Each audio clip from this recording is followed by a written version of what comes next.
Raiders have been a team with a purpose. Now there are 4 games left in the regular season, and the final push for the playoffs has begun. Veteran quarterback Jim Plunkett has been here before, and after winning 8 of their last 9, the Raiders are in the thick of the AFC race. It's the Raiders and Eagles, this time from the Los Angeles Memorial Coliseum. The Raiders come in today trailing the Broncos by 1 game in their bid to successfully defend their title. On the other hand, the Eagles are in the basement along with the St. Louis Cardinals. At least 2 teams will come out of this division into the playoffs. That would be the Giants and the Washington Redskins. Today the weather is just spectacular. Temperature at kickoff time 80 degrees.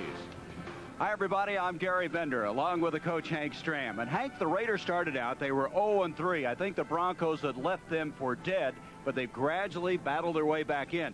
I think it shows they're a good team under adversity. Well, their history has always been that, Gary. I think really they're a much better adversity team than they are a prosperity team. They don't stand prosperity very well. The Eagles, on the other hand, they've lost 4 games by a total of 12 points. This is their 5th straight losing season. You'd think they wouldn't want to play a team like the Raiders, but yet they think it's going to be fun to play the Raiders today. Well, I think they want to play the Raiders because they think they are a tough team, and they know the Raiders are. It's going to be like watching Mike Tyson fight Mike Tyson. There's going to be a lot of heavy hitting, a lot of heavy blows, and a final analysis. It'll be a big play game, and I think the team that will be able to secure the best, pass block the better of the 2 teams, will eventually win this game. Well, Hank, you talk about security. The Eagles have not given. McFadden will be kicking off for the Eagles.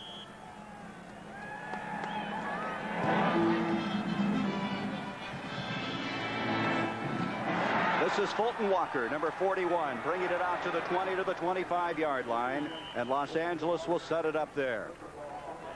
The Raiders directed by the 38-year veteran Jim Plunkett, who in 5 days will be 39, the oldest quarterback in the NFL. And this is what he will face defensively. Reggie White, he is a force in the league at that defensive end spot.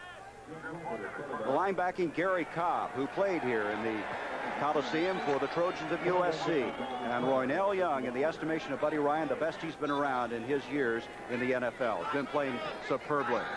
Just short of the 25, that's where Plunkett and the Raiders will set it up. In motion goes Barksdale. They're going to give to Marcus Allen, and Allen will get to the 28-yard line, a pickup of 3. It'll be 2nd and 7. The Raider offense, well, Allen is feeling the best he's felt in a long time. He's been plagued by ankle problems for 2 months. And up front, Don Mosbar, watch him. They think he's the best center in the NFL right now. And Todd Christensen, with 4 catches today, would have 80 for the year. That would be the 4th straight year he's had 80 or more receptions in a season. Right off the bat, you can tell how much they respect that middle of the Raider line. Reggie White is playing on the nose of the center instead of the left end position. Now he's back out at left end. He was on the nose on the first play. He'll be moving around. And moving around is Marcus Allen, but he's tripped up. Excellent job by the middle linebacker, Mike Reichenbach. Reichenbach, 55 over to make the stop. It'll bring up 3rd down now. 7 yards to go for Los Angeles. Hank, despite the fact this team has been losing, they're 3-9, their defense has played tough, especially the last 6 weeks. Yeah, they have a very tough, aggressive philosophy, the same one that, you know, Buddy used with the Chicago Bears.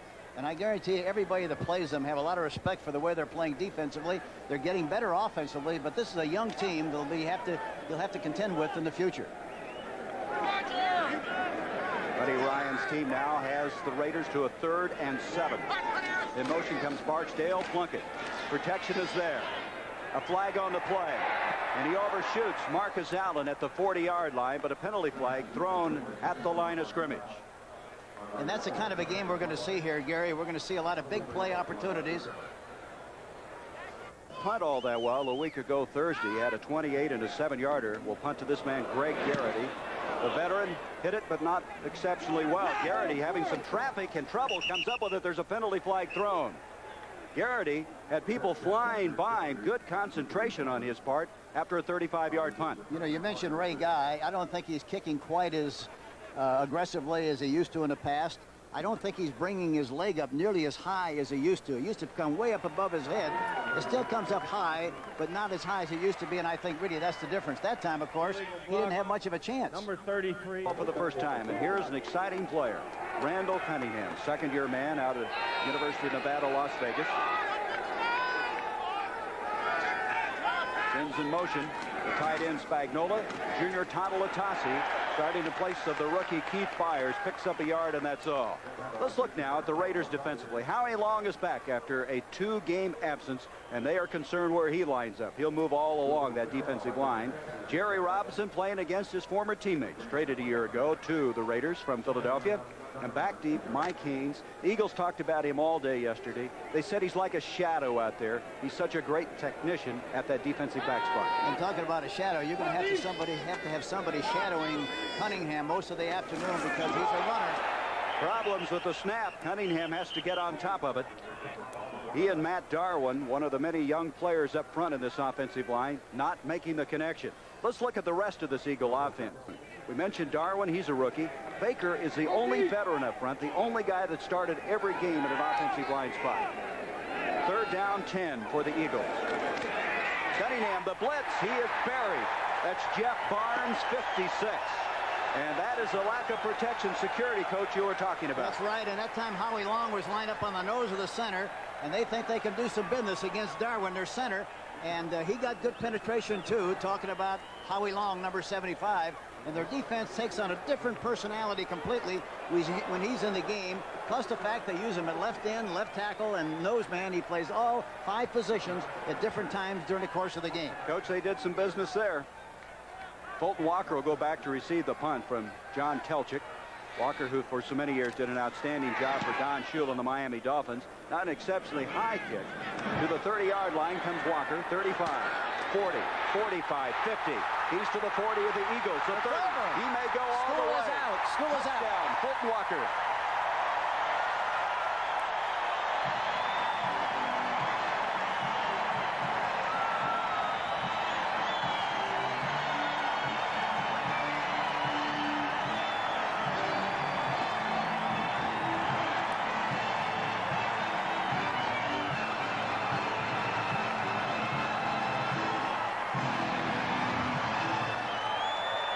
Walker, who last year led the NFL in punt return yardage, just went 70 yards with that one. We welcome those of you who have been watching the Vikings and Tampa Bay Buccaneers. Just a moment ago, this guy, Fulton Walker, went 70 yards on the first punt of the game to give the Los Angeles Raiders a 6-0 lead. Chris Barr to add the point after. 7-0 now the score. And Stacy Turan made a nice block. Here you see Walker catch the ball number high, going down the left sideline. Let's see if we can see the block by Stacy Turan. We don't. But anyway, he makes a quick decision, goes right down the sideline, goes all the way for the touchdown. They change the scoreboard, 70 yards. Walker coming back. Here you see him.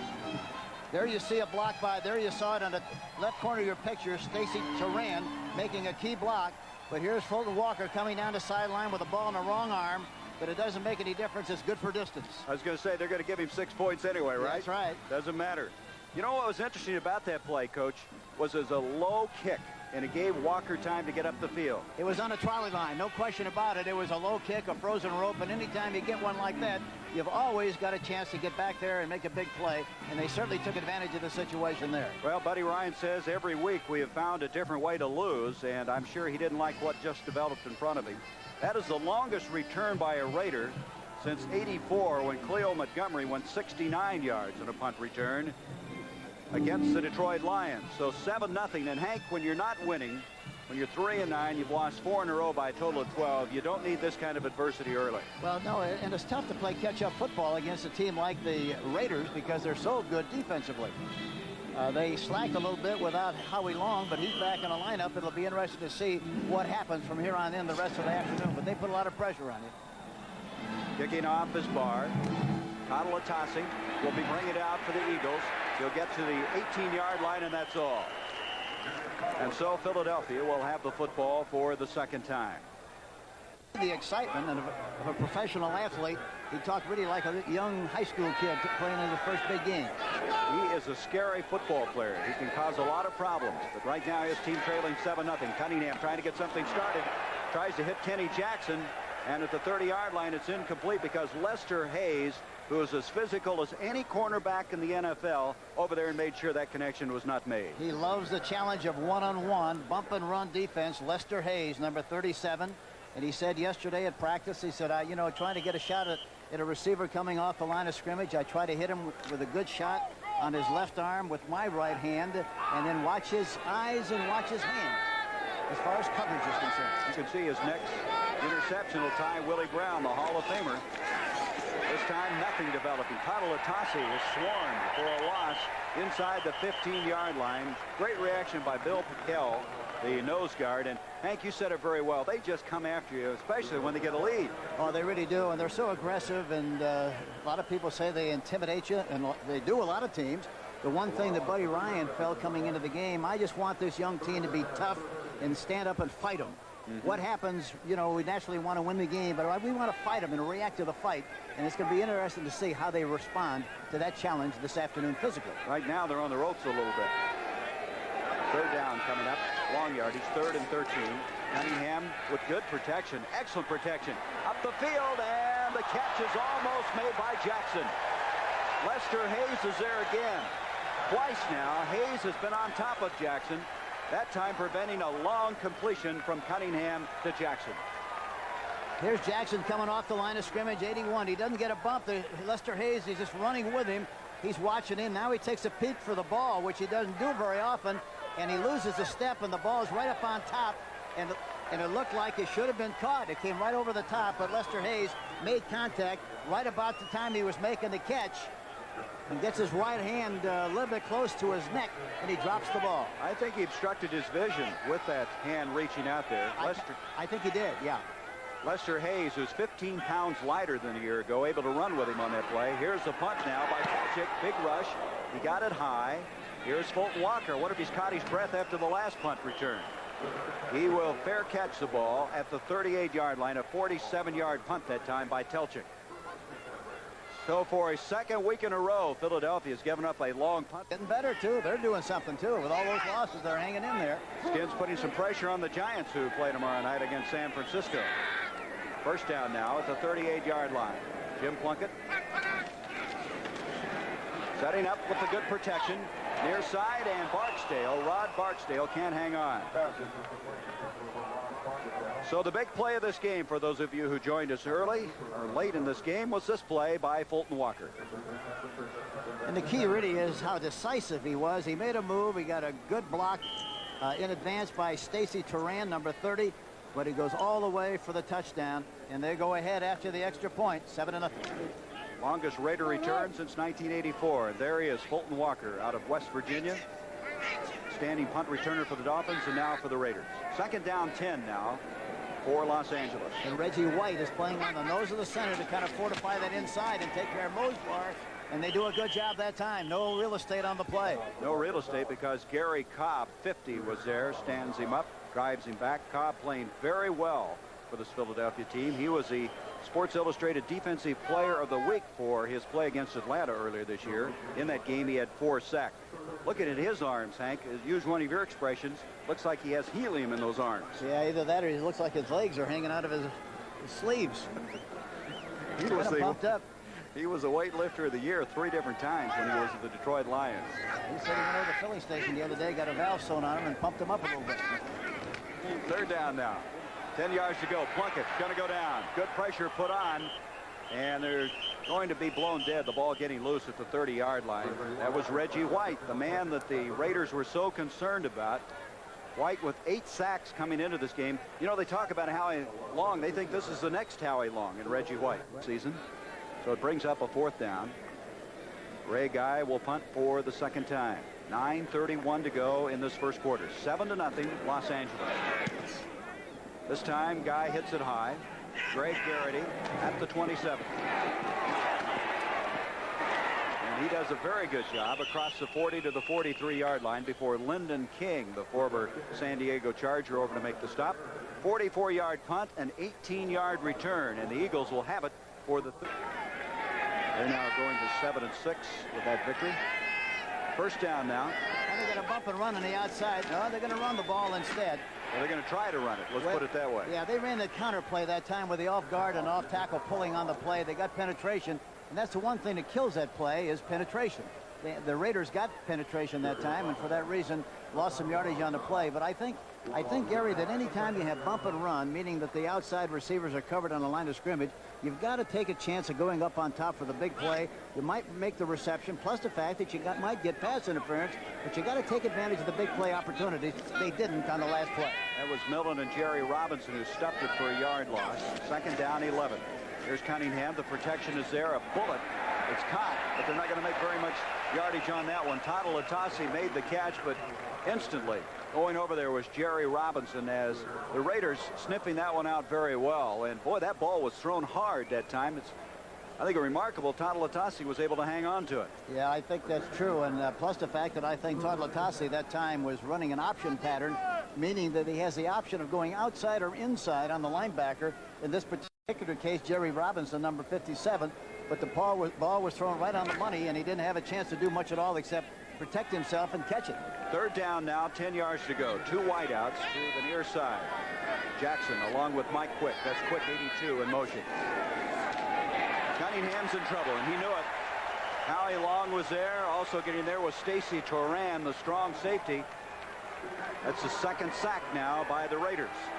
They go after you aggressively, and with the offensive line, with the offense having 73 sacks, look at this. Look at the blitz. Howie Long coming from the outside, and of course Stacy Toran, number 30, coming up the middle from the safety blitz. But we talked about security being the key, and there's a great illustration of you can get people open, but the problem is get the ball downfield because they rush the passer so well. Cunningham had been sacked 46 times coming to this game, and he kind of expected that one, didn't he? Kind of curled up in the fetal position before they got there. Get sacked that many times, it has an impact on you. Telchik to Fulton Walker. And Walker will bring it out to the 23, and another penalty flag.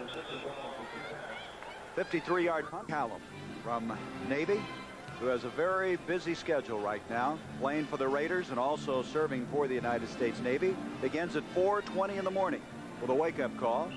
8-hour work on the ship before he then comes to the Raiders practice site at 1:15. Practice till 2:30 in the practice, returning to the ship at 6 o'clock. 6:45 free time, and then he goes to bed at 9 o'clock. Pass the vitamin pills. I'm already tired. I know. I said, is it any easier now you're not having to study? He said, what do you mean? I'm busier than I was when I was at the academy. Coming out of there, the Raiders to the 15-yard line. Terry Hogue making the stop on this man, Marcus Allen. Marcus has really struggled this year. He's had the ankle injury, made the big touchdown run in overtime a week ago Thursday, but said that this is the best the ankle has felt since the injury. And he's such a big play guy. You know, you talk about big plays and big games, and he lights up like a Christmas tree. Just watching him, listening to him talk about the situation, he's very enjoyable, and you know he's a big league guy and a big league player, which is obvious because he really comes up and makes things happen when they have to. His numbers obviously down from a year ago when he led the NFL in rushing, was the NFL's MVP. Second down now. Plunkett scrambling up, and that one was almost 6 points.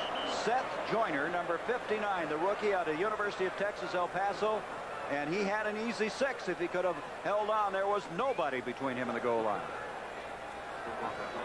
And that's the way they have to play this game. They have to take advantage of big opportunities. Look at the pressure. Look at Clark, number 71, trying to get in there. They get pressure from the outside. He tosses the ball in the process, and Joyner was right there. Good anticipation, except he didn't catch the ball. They're very high on Joyner, an 8th-round draft pick, the rookie who they initially cut, then re-signed, and he's been starting the last 3 games. Either one of the two teams have done very much at all on 1st and 10. On a 3rd down. Plunkett. Wide open is Marcus Allen. He's still on his feet across the 30 for a first down to the 32-yard line. Evan Cooper, 21, eventually made the stop, a 17-yard gain, and that shows you how tough Allen is in the open field. Well, he has such awareness. You see, great anticipation. He made the catch, and in spite of that, most receivers would have been happy to make the catch and go down, but he had the presence. Watch him come out of the backfield, number 32, which is something he does so well. Goes inside of the linebacker, Joyner, who was blitzing, breaks out into the flat, and watch the hit here. Bernard Wilson goes right over the top. He ducks, takes the ball upfield, and picks up another 9 or 10 yards on the play. But Evan Cooper, 21, finally made the tackle. Hank, I don't think it's going to stand. We have a discussion going on. There was a penalty flag. And the big meeting now at the 25-yard line. They would have a first down at the 32 if this stands. Some confusion out there. The flag was apparently very late. And you know, we may have a replay coming up now. Would it be because Blanca was in the grass, do you suppose, when he stepped up in the pocket? Down. So the decision stands to the 32-yard line. Buddy Ryan, he's fun to talk to. You know, he has a very strong philosophy, and he doesn't care what anybody thinks about what he's doing. He's going to do it his way. And I think, you know, the important thing is every team that we've talked to who has played or are going to play the Eagles, they all have high regard and great respect for what this young team is trying to get done, and they feel that, no question about it, they eventually will get it done. He speaks his piece, doesn't he? Yes, he does. He spits it out. On first down, Plunkett to throw, and down he goes again. Second sack. This is by Ken Clark, 71, who went flying by him. Not. Anyway, that was the controversy, not whether Plunkett was in the grass. Offense, number 70. Penalty is declined. Second down. That is Henry Lawrence, number 70, guilty of holding. Interesting thing, talking about the Raiders with Al Davis and Al Locasell and their fine staff. You know, the one thing I asked about their offensive linemen, and their personality has always been the same. They get a big offensive lineman, they say, listen, number one, we want you to be able to pass block, and number two, just control the guy over you. Whatever else we get out of you is a bonus. Second down and 18. Marcus Allen trying to get some of it back, and he got back to the line of scrimmage, and that's all. That time Reichenbach 55. Excuse me, that time they ran a counter play. They call it 16 counter OT with the off guard and the off tackle pulling, and that's something that they do not do very well. The linemen are big and strong. They do not pull nearly as well as they attack people straight ahead and pass block. Third down, still 18 yards to go.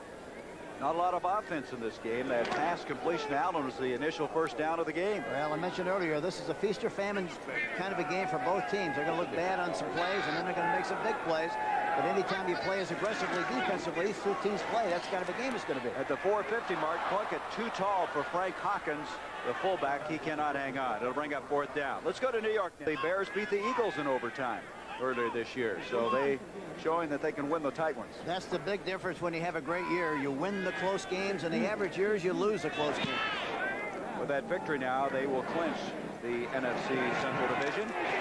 Another penalty flag as we have another punt, and Greg Garrity will bring it across the 35 to the 37-yard line. 42-yard punt that time, but again the penalty.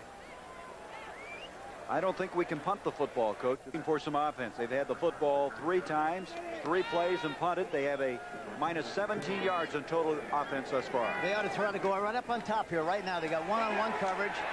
Cunningham getting some pressure from the backside and some big pressures. He is dropped by Rod Martin from the backside. That's the ability of Cunningham, Hank, to roll around and to get some additional time, but still couldn't seem to find the man, and Rod Martin made him pay for it. Well, they moved the pocket trying to get some time, and here you see him rolling to his right. Look at the pressure coming up. Howie Long going to the outside, and watch Martin coming back from the backside, number 53, and gives him a shot right in the back. Here he comes again, number 53, Rod Martin. Watch him, almost knocked down, but maintains his balance and comes right back from the backside and gives him a little massage in the back and makes a sack. Not the kind of massage you want, I'll tell you. No, that's right. Second down coming up. The Raiders coming into this game with 45 sacks, third in the NFL.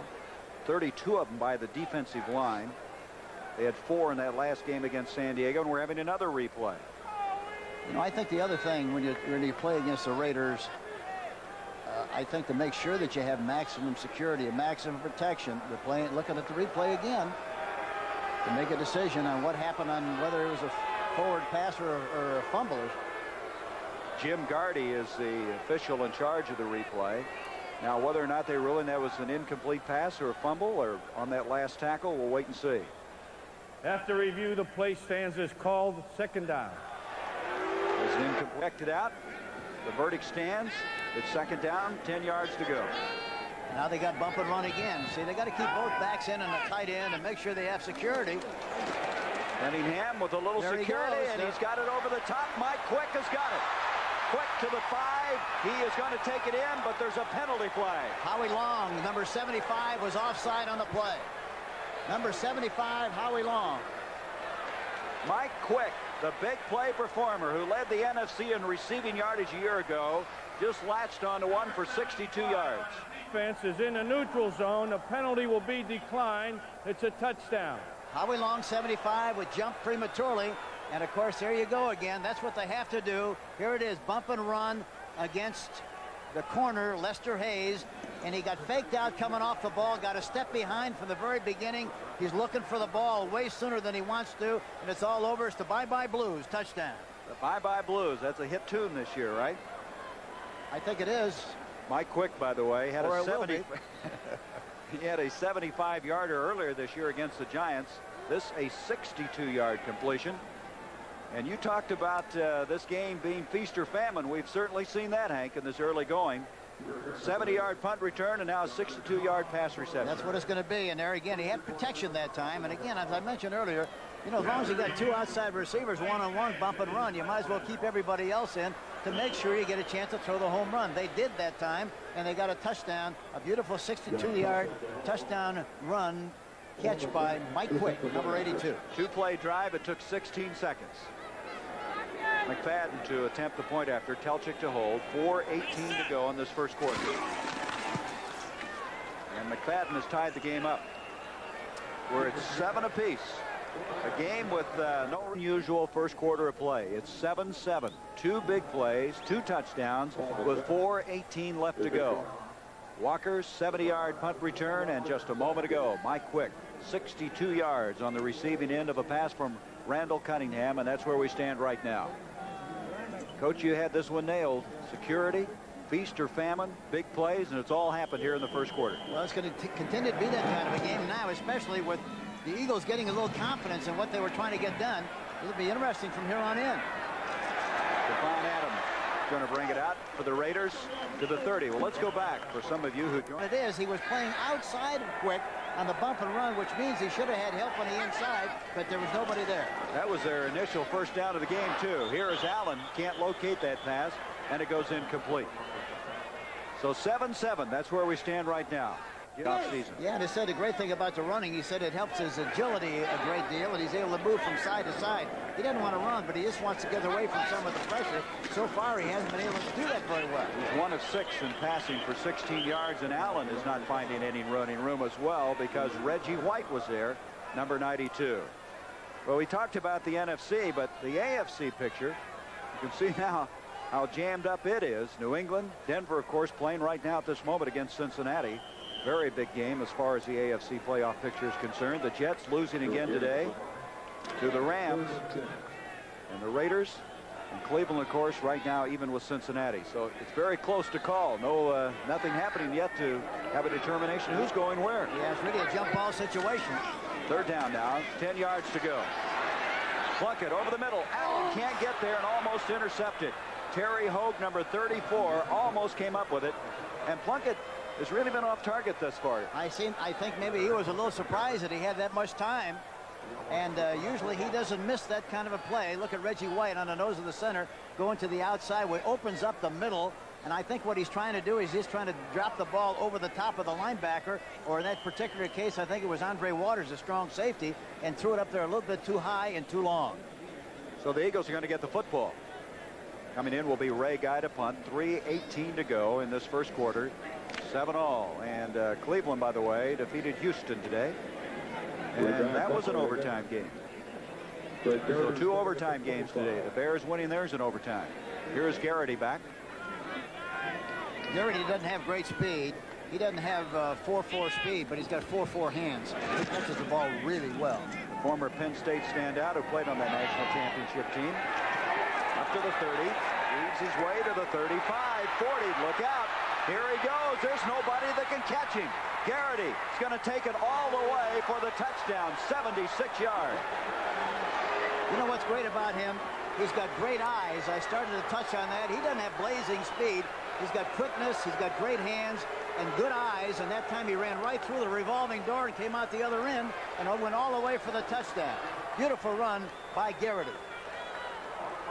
took over that responsibility. He had a game ball against Atlanta when he caught a couple of passes for 40 yards, and now we're going to have a blocked point after attempt.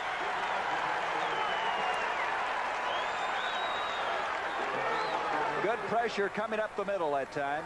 Let's see if we can pick up who did it. Looks like somebody up on the right side, defensive right side, but I couldn't tell exactly. The lead, McFadden to kick off. Squibb line drive affair. Caught short. That's Frank Hawkins, 27. And Hawkins will bring it out to the 40, so Los Angeles will have very good field position. Next Sunday on CBS Sports, our action starts with the NFL today. Then most of you will see the Giants at Washington. And those of you in Chicago and Tampa will see Tampa Bay at Chicago. Those of you in Michigan and the Pittsburgh area will see the Lions take on the Steelers. And those of you in Wisconsin and Minnesota will see the Vikings against the Packers. That's all next Sunday right here on CBS. Giants and Redskins. What a battle that will be. Of course, Washington still has to get by the San Francisco 49ers on Monday night. Oh, no! From the 40-yard line now, the Raiders trailing for the first time. 13-7, Philadelphia. Plunkett out to Marcus Allen. Allen with the stiff arm will get close to the 45. That's Seth Joyner, number 59, one-on-one with him. Let's leave the... Well, I guess you helped him get that job. Mark Mosley in the studio last week in the NFL today and been hired now by the Browns. I wonder if he gets 10%. Talking about Brent, he's the agent. Mosley doesn't know. He's allowed to get a little bill in the mail. Well, he got the job when Chris Barr's brother Matt was hurt.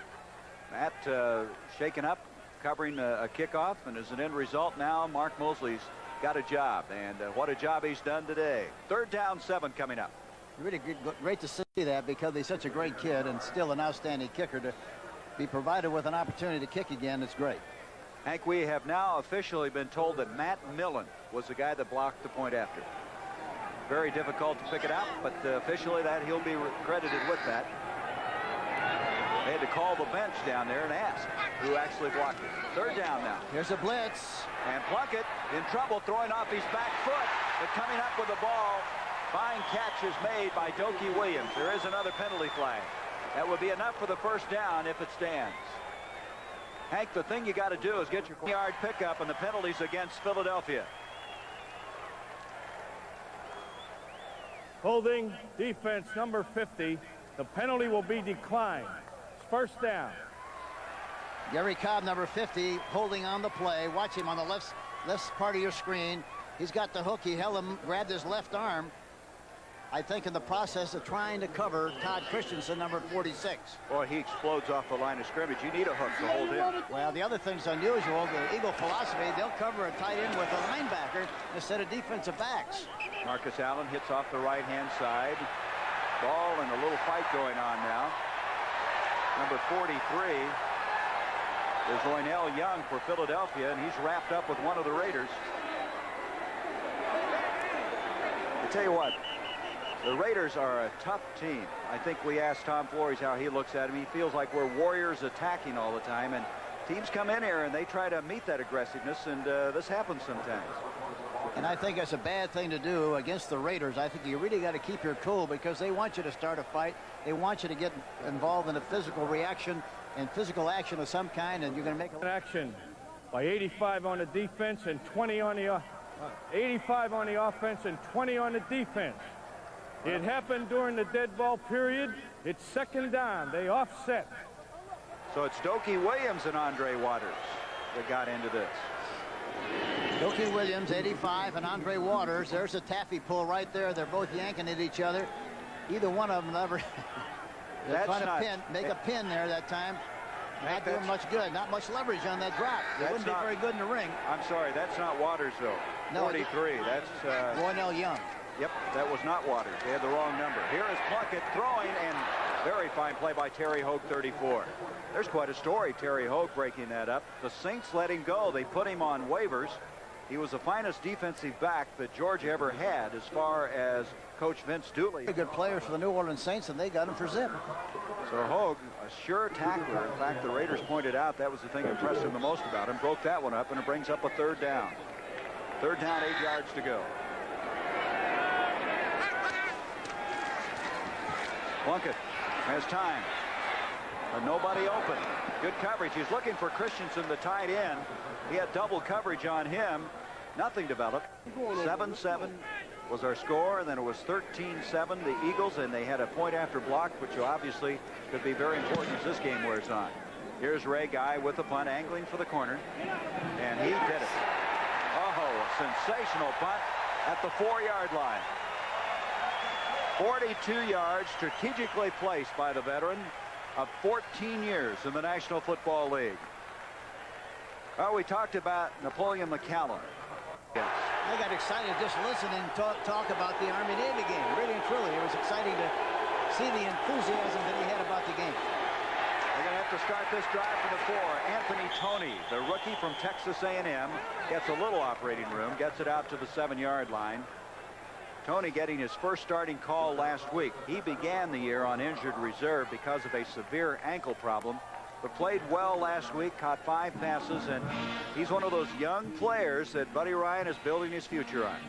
Well, he's big and he's strong, you know, and he's got good balance. He's 6 foot, 227. Played his collegiate football at Texas A&M, but they like him very much because they think he's a complete player. He blocks well, runs well, catches the ball, and doesn't make many mistakes. From the 9-yard line now, 2nd down, 6 yards to go. There's your time left in the first quarter.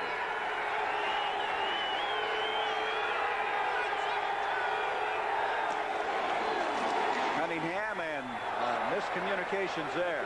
Ron Johnson, 85, the intended receiver. He went in, the ball went out, and it's a 3rd down. I think they thought it was going to be man-for-man coverage, and it wasn't. It wound up being a double zone, which the Raiders do not do very often, but they deceived him on the coverage and almost came up with an interception because he misread what was taking place defensively.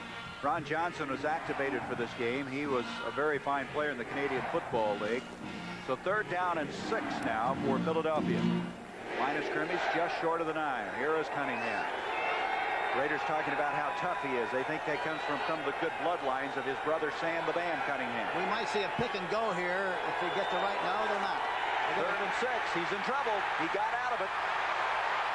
And he's going to try to get the first down, diving for it. Did he get it? He did, I believe. And that shows you his escapability, his ability to create something. Sean Jones caught up with him, and that's the reason they're excited about Cunningham. You never can have him contained. 7, Philadelphia for the lead.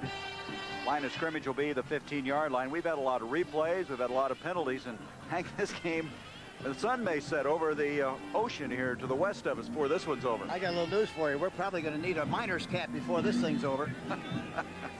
Well, they want to be sure, right, Coach? That's right. Now, if you were on the sideline, you'd want to have some of those replays. I'm not arguing with that. That's right. That's part of the game. You got to make sure you're right. So Cunningham, after that outstanding effort of scrambling out of the pocket, has the first down. They got to go up on top again. See, here they come. And a bullet that's not going to make a connection. Kenny Jackson, the intended receiver, across the 25. Well, there's nothing wrong with Randall's arm. He has an arm. A bullet was thrown that time. Put the arm and the speed and the size was a pretty good combination. You talk about a fastball pitcher. He can really zing it. And the old joke about, you know, you can throw it through a car wash and never get it wet. That's the way he throws the football. He really zings it. This is his 7th start of his career today. 3rd this season. He started last year, then Ron Jaworski took over, and he's out for the year with an injured tendon in his pinky of his throwing hand and out for the rest of the year. So it's Randall's job the rest of the way. 2nd down, 10. And a fumble. Scramble going on. Cunningham has a piece of it, and they're going to give it to the Eagles. Good reaction by Cunningham to come back with a football.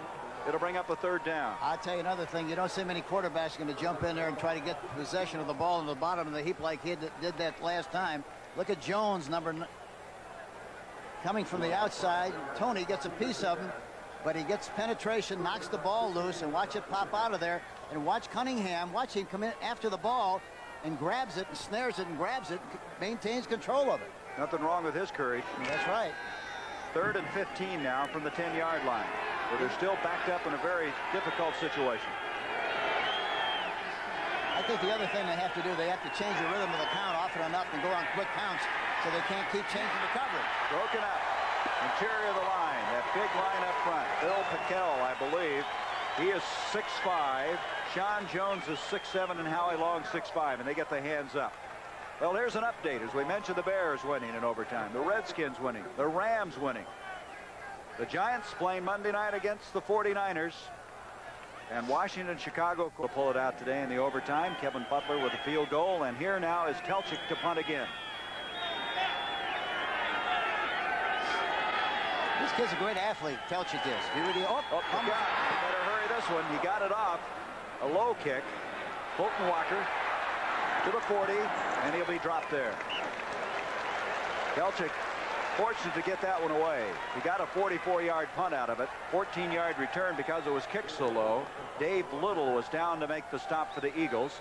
And the Raiders, who trail at 13-7, have the football at the Eagles' 40. Second quarter leading that 14-10. The Raiders trailed the Broncos by 1 game at the beginning of today.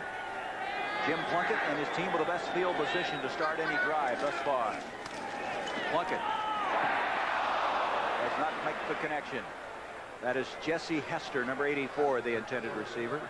But look at the AFC. I thought you said it very well, Coach. It's a jump ball right now. Look at this. New England, Denver, Cleveland, the Jets, Raiders, Cincinnati. It's a log jam. You know, the way the Cleveland team is playing right now, you might have to say that they might be the best team of the whole bunch right now in that Eastern Division, but I still think the Raiders are going to be the team to beat when it's all said and done. Well, they've got the favorable schedule from here on as opposed to Denver. Plunkett now 3 of 12 for 28 yards, and he tries to go over the top. He's got Hester. Hester is going to take it in, touchdown, but another penalty flag.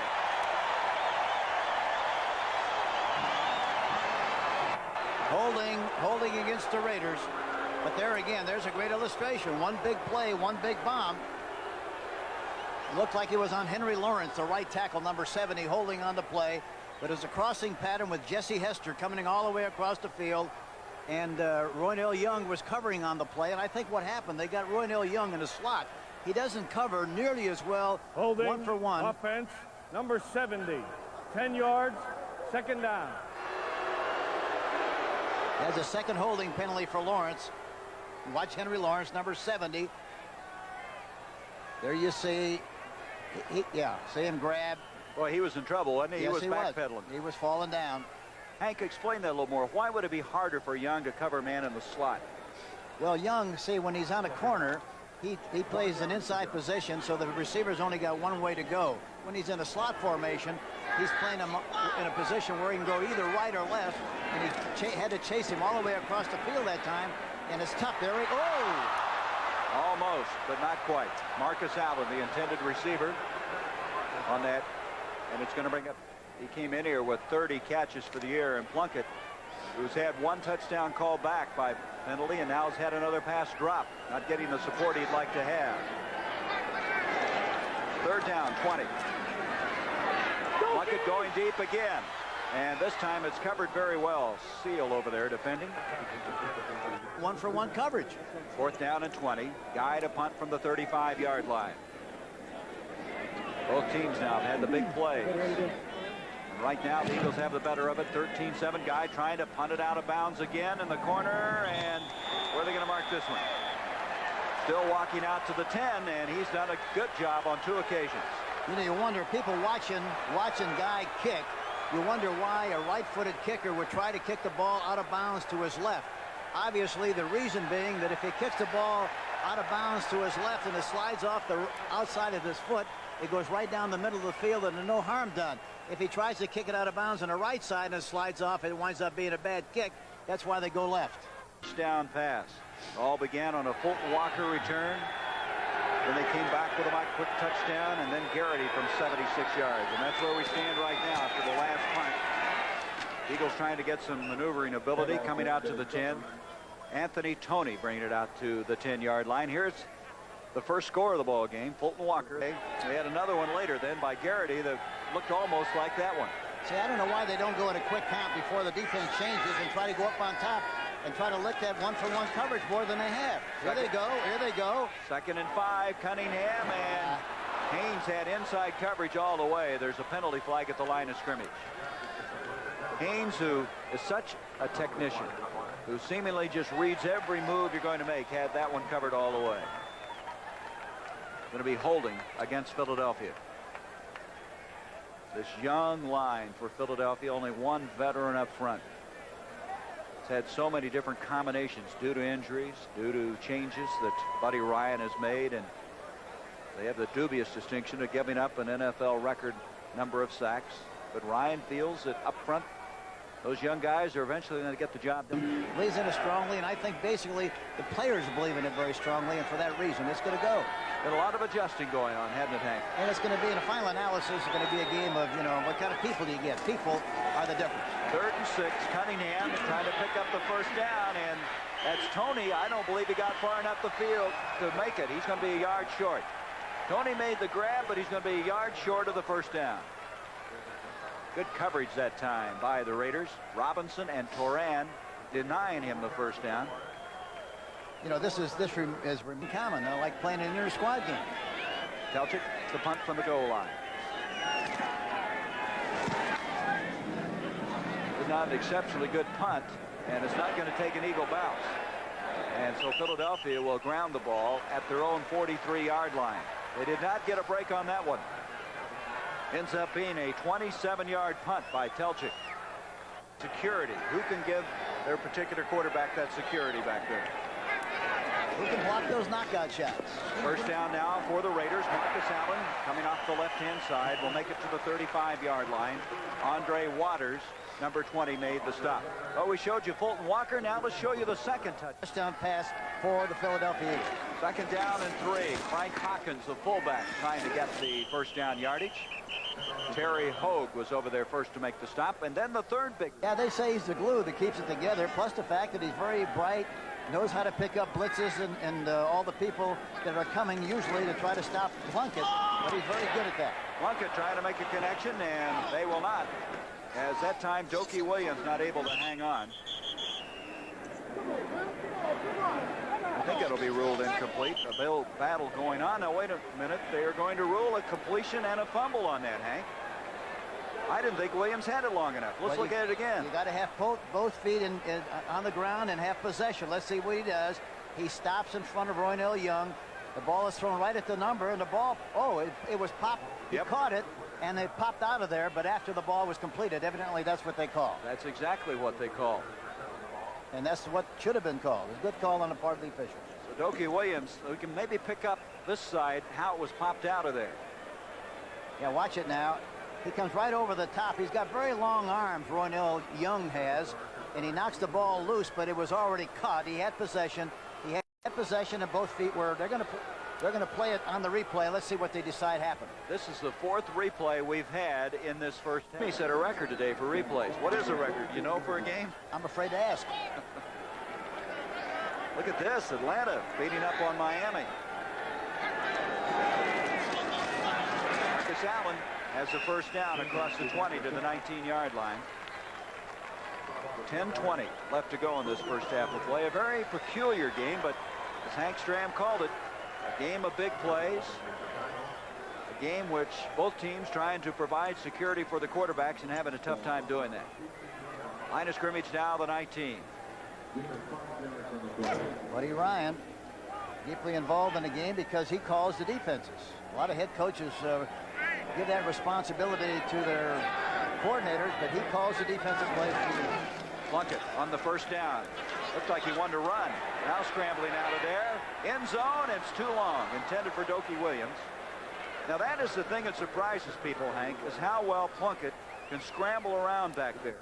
And at this stage of his career, it's something that's difficult for him to do.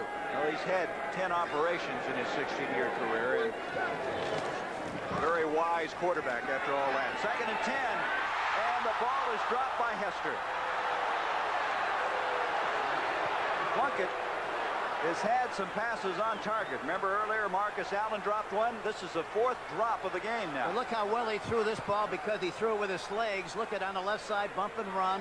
On the far side, 21, Evan Cooper. And look at Hester coming across, man-for-man coverage. The ball is right there. He tries to bring it down, and in the process, looked like it had peanut butter on it. Slipped right down through. Either that or Vaseline. Yep.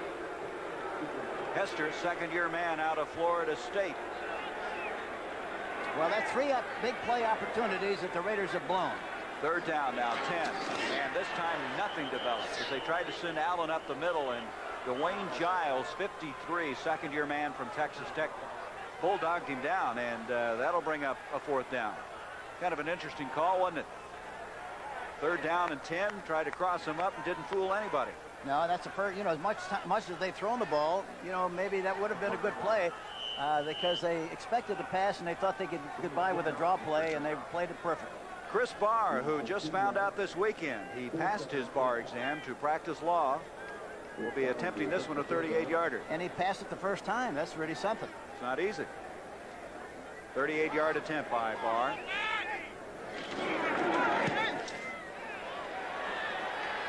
And the kick is good. And so the Raiders now climb within 3, 13-10. But some missed opportunities for Tom Flory's team. He wanted 7, and he comes away with 3. But I tell you, 13-10 now, Philadelphia. There's an indecision there, and they're going to have to down the football and bring it out the 20-yard line. Well, Flores came in that year because now Randall Cunningham, his team leading by 3 at the 20. Play action fake. Pass is completed to Tadal Atasi, and the rookie from Washington State does a good job of getting that football out to the 28-yard line. Lester Hayes knocks him out. Talking to being a Raider fan, this guy was Tadal Atasi. He grew up next to the Alameda Coliseum in Oakland when they were back in the days of the Oakland Raiders. And the native of America Samoa is said it's kind of interesting to come back and play against the silver and black now. Yeah, the other thing that was interesting, he said, I was a great fan of the Raiders, and then when they moved, I was mad just like everybody else, and I became a 49er fan. That was Philadelphia's first completion on their first down thus far. It's second down and 2 yards to go, and this is Tony picking up the first down for the Eagles out to the 32-yard this season. Yeah, it's incredible to make that many changes and still be moving along and playing very close to most teams they played all year long. Penalty flags, movement along the line of scrimmage. Howie Long was moving, number 75. Let's see if he was drawn off. Encroachment, number 75 defense, 5 yards, first down. Howie Long, after a 2-game absence, trying to get his timing back. Well, that's the second time he's done that. Number 75, the left end. Look at him coming off the ball prematurely, trying to get a jump, trying to get an advantage on the young tackle on the right side, Joe Conwell. You know what's interesting about him, Hank, talking to the Eagles, they want to know where he's lined up every play. That's how he affects the football game. Well, you know, and I asked him, you know, does it affect you to play so many different positions? He said, no, it really doesn't, because when I broke in, I was a substitute for everybody, and so it really came in handy. It was a blessing in disguise. On a 1st and 5, Cunningham throwing. He's got the first down across the 50. That's Mike Quick on the receiving end, and they're in the Raider end of the field. That's a 15-yard. Lester Hayes says he's like he's taking a Vaseline shower because you come by and nobody can grab him. He just is so elusive. He's slippery. This time they try to cross him up, and Tony gets yardage, and he's very close to a first down across the 40 to the 39-yard line. And Tony now starting to find some running room. Good play calling now by the Eagles, mixing it up very well, and that is a first down. They're tackled, and Matt Darwin, the center, along with Tony. First down now at the 39. Well, they're leaning a little bit to the left. See if they throw or run to the left side. Yeah, here they come. Having no chance. Excellent reaction that time, in particular by Reggie McKenzie, number 54. They're going to lose some yardage on that play. You know, talking to Cunningham the other day, he said that the first uniform he ever had was an Eagle uniform in the Pop Warner League. He always wore number 12 because he was a great fan of Joe Namath. And he even wore the same kind of a face mask as Joe, and he's been wearing the same colors, green and white, ever since. Quite a story. And he is their quarterback of the future. From the line of scrimmage, should say the present right now because of the injury to Jaworski. And he said to the receivers, run your patterns right because I don't want any of those long-distance sacks. 2nd and 13 now after the loss on the last play. See his speed, his escapability, and he gets to the 40. Still going to be about 2 yards short of the original line of scrimmage. Bill Pickel was over there to make the stop. The difference in his mentality as far as being a young quarterback, see, most quarterbacks in that particular case would run and escape with the idea of throwing the football. He still feels that if he has a chance and escapes, he's going to try to run and get the yardage. If he doesn't, then he's going to try to do the best he can throwing the football. But the priorities are a little different at this young stage of his career. Third down coming up, still 12 yards to go. I think, Hank, the thing you got to worry about is whether he gets so beat up early in his career that would discourage him. Thus far, he does not have that happening to him. Well, he's too young to know the difference right now. See, that's really what makes it so exciting, and that's why he's so great to watch. He's like going to the Golden Gloves and just seeing two amateurs fight it out. There's not. He has respect for him. I think if he were a young coach, he could be a little bit more concerned. But at this stage, he doesn't care. He's going to do it his way. And if he doesn't, it doesn't make any difference anyhow. He won't be around. But he's going to do it his way to begin with. Boy, Cunningham in trouble. He's dancing around back there. He had absolutely no chance on a 3rd and 12. Howie Long getting penetration. Stacy Turan, the safety blitz. They got the penetration there. That's what it's all about. Penetration. Watch 75 coming into the picture. Stacy Turan, number 30, coming also in the picture. There you see it break down. And also a linebacker is blitzing on the play. I couldn't tell, for example, who it was. I think it was Jeff Barnes, number 56. Well, he had a hot foot there, didn't he? He jumped up in the air trying to get out of. They're going to have to circle the wagons. They have many plays like that. Need a trampoline back there. He had absolutely no chance. So on 3rd and 12, they send the whole team, and the sack now precipitates this punt by Telchik. Bolton Walker coming up, and he can't get to the football, and it's going to go out of bounds inside the 20-yard line. There's a penalty flag. Time a field goal by Chris Barr, and that's where we stand right now. Plunkett on 1st down, and a lot of congestion. Todd Christensen, I guess, digs it out. No, incomplete. A good picture of the grass here, the terrain here at the Coliseum. Talking to Alvin Dollars to put it in, but he wants the players to practice on the same kind of a facility they play on every Sunday. They don't miss anything, do they? No, they don't. 2nd down 10. Marcus Allen gets 5 yards out to the 25-yard line. Gary Cobb made the stop. I'll tell you something that surprised me this week, Hank. I got to confess. I'd heard about when you go in to visit the Raiders that sometimes it's difficult to do this and that, but they liked you. They were opened up put the red carpet down for us this week, took care of us. I'm firmly convinced that they don't want people to realize that they are good people. They are basically great people. Al Davis, you get a good shot of him up in the press box, but he's concerned about winning and does a great job in that area. But those people are a lot better people than people give him credit for being. Plunkett with some pressure, wide open. The catch is made, and that's Hester. Hester to the 25 of Philadelphia.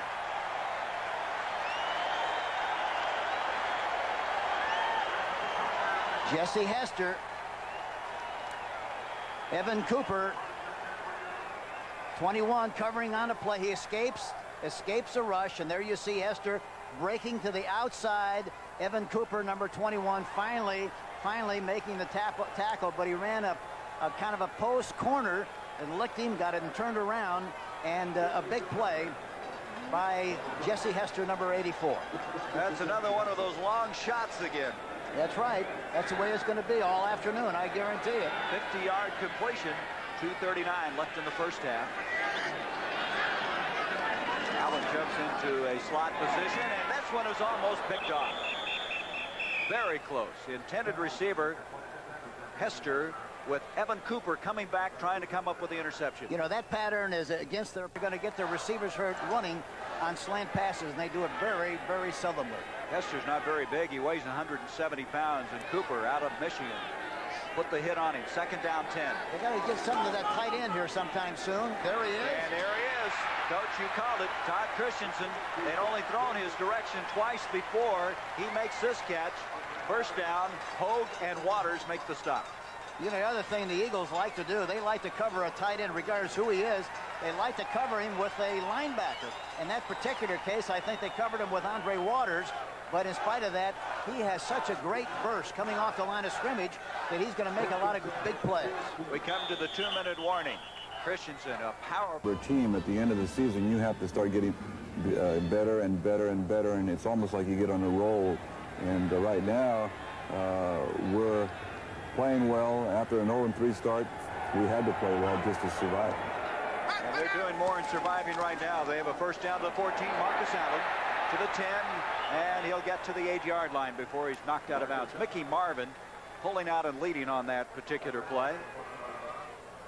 8-yard line area. You see the time remaining, 1:54 in this first half of play.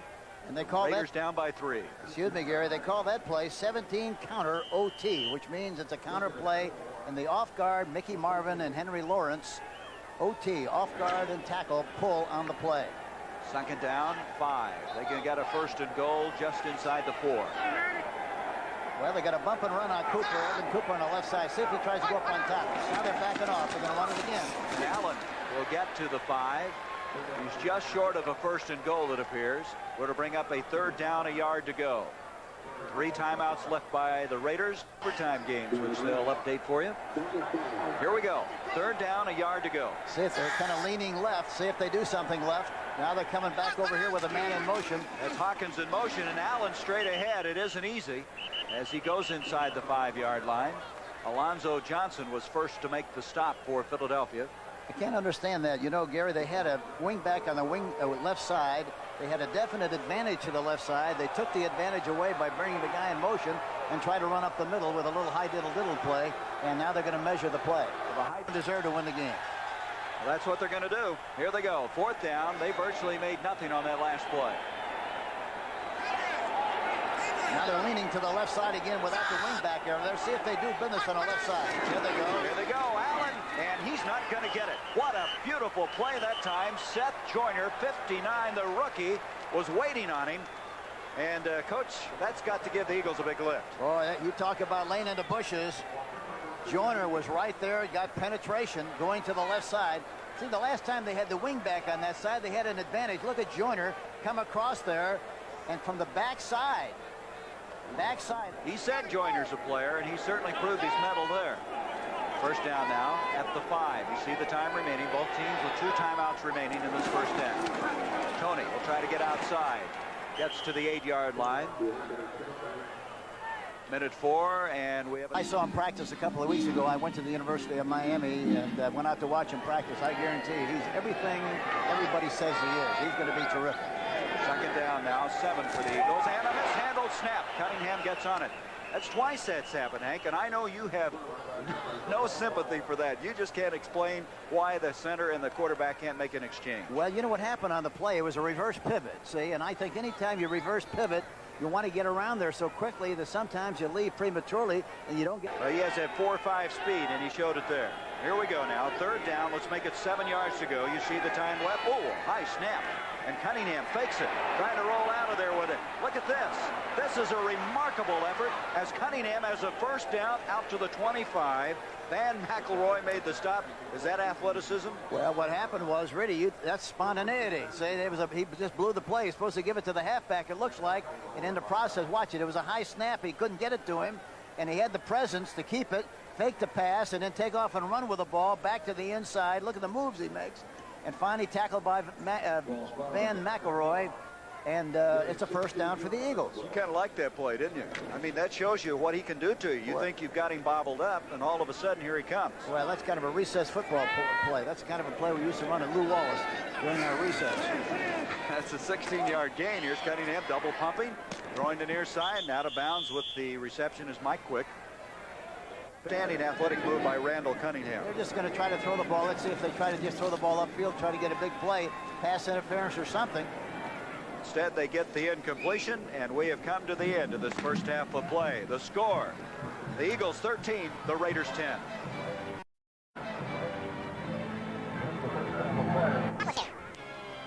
On the other hand, be smiling about that. Yeah, that's right. On the other hand, the Broncos play Cincy today. They have Kansas City, Washington, and Seattle. So you'd figure the Raiders have the inside track right now to successfully defend their AFC West title. Tatalotasi will bring this one out for the Eagles. And he fumbled it. The ball came flying out of there, and I think the Eagles have recovered. All of a sudden, the ball went one way, and Tatalotasi went the other, and Randall Cunningham takes a deep breath as their team will retain possession. Let's look at it again. Tatalotasi gets the kickoff return. Tony out in front. The ball just slides out of there. Nobody hits it. Looks like he's trying to tuck it away, and it slid right behind him. And it's finally recovered there by Alonzo Johnson, number 54. Johnson, the second-round draft pick out of the University of Florida. He played with Wilbert Marshall, the outstanding linebacker of the Bears. So they have it after a near miss at the 17-yard line. That's Kenny Jackson, 81 in motion. Cunningham to Tatalatasi. And Tatalatasi gets to the 19-yard line, and that's all. If you're not familiar with the running back situation, Keith Byers has been starting at that running back spot. But Byers has still been favoring the foot, has not shown the ability they saw in college. As an end result, Tatalatasi was put back into the starting lineup. And Hank, I think it's an understatement to say that Keith Byers was not happy about that development. But they're still hoping that they can get him back to where he was when he was in college. Well, I think he is. He's squeaking a little bit about it because he thinks that he just hadn't carried the ball often enough. He's a back that used to carry the ball 25, 30 times a game. On a second down 8, a pass intended for Quick. He and Van McElroy collide on the far side, and it's incomplete. It'll be third down and 8 yards to go. This, interestingly enough, Hank, and it was hard for me to believe, but for the 4th time in NFL history, there have been 2 punt returns for a touchdown by 2 different teams. You think that would have happened more often than that, wouldn't you? Look at them, 52, 66, and 79. Philadelphia involved in one of those. Kansas City, do you remember this? Yeah, Nolan Smith. Yes, sir. Nolan Super Smith. Nat, huh? Yeah, the Super Nat did that. Sure did. Third down and 8. You'd think that would have happened more, though, wouldn't you? Yeah, I was surprised at that stat. I really was. I really am. Cunningham in trouble. Down he goes. 5th sack of the game for the Raiders. Bill Pickel was there, the emerging superstar. So it's going to bring up a 4th down. Let's go to New York. Telchik will punt to Fulton Walker, and of course the Eagles have got to be concerned about him. 13-10 Philadelphia as they have stalled on their first series of the second half. Big rush. Walker's going to let it hit and go out of bounds, and the Eagles are going to come out of there in pretty good position. Midfield stripe. Looked like with everybody coming after it, they just couldn't get the return set up. As an end result, it's going to come out to the 50, and that's where they'll have it.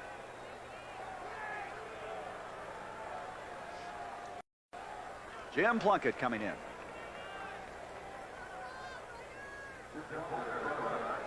The Raiders set up at the midfield stripe, and Hester now is in at the wide receiver spot, as is Dokie Williams.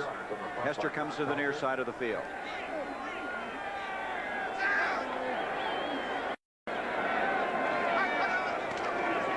Plunkett on a play action. Lots of time. Freezes those linebackers. Hester, touchdown.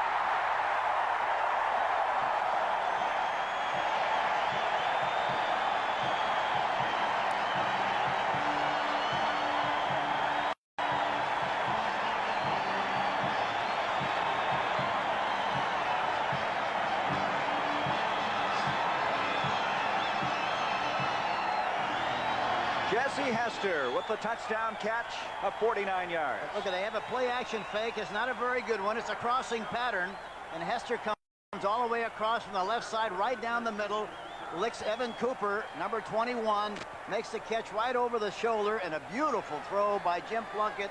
The key being security. He had plenty of time to throw the ball and get it where he had to throw it. And again, it's one of those airplane plays. You know, he's fast, he's lightning, and he got behind Cooper and made the catch. Chris Barr adds a point after, and it's a 17-13 lead for the Raiders. We'll be back. Airplanes on this team. They got Jesse Hester averaging 23.1, Barksdale 25.3, and Williams 20.2. And here is Tatalatasi bringing the ball out to the 19-yard line. And so the Eagles, trailing for the second time, they trailed 7-0, tied it up at a 13-7 lead, 13-10, and now trail 17-13. Winning the NFC Central Division title. Just short of the 20-yard line now. First down, Philadelphia, trailing 17-13. Tatalatasi in motion. Cunningham adds the security, gets it out to Quick, and Quick very close to a first down out to the 30. Mike Quick, who had that 62-yard touchdown catch in the first half.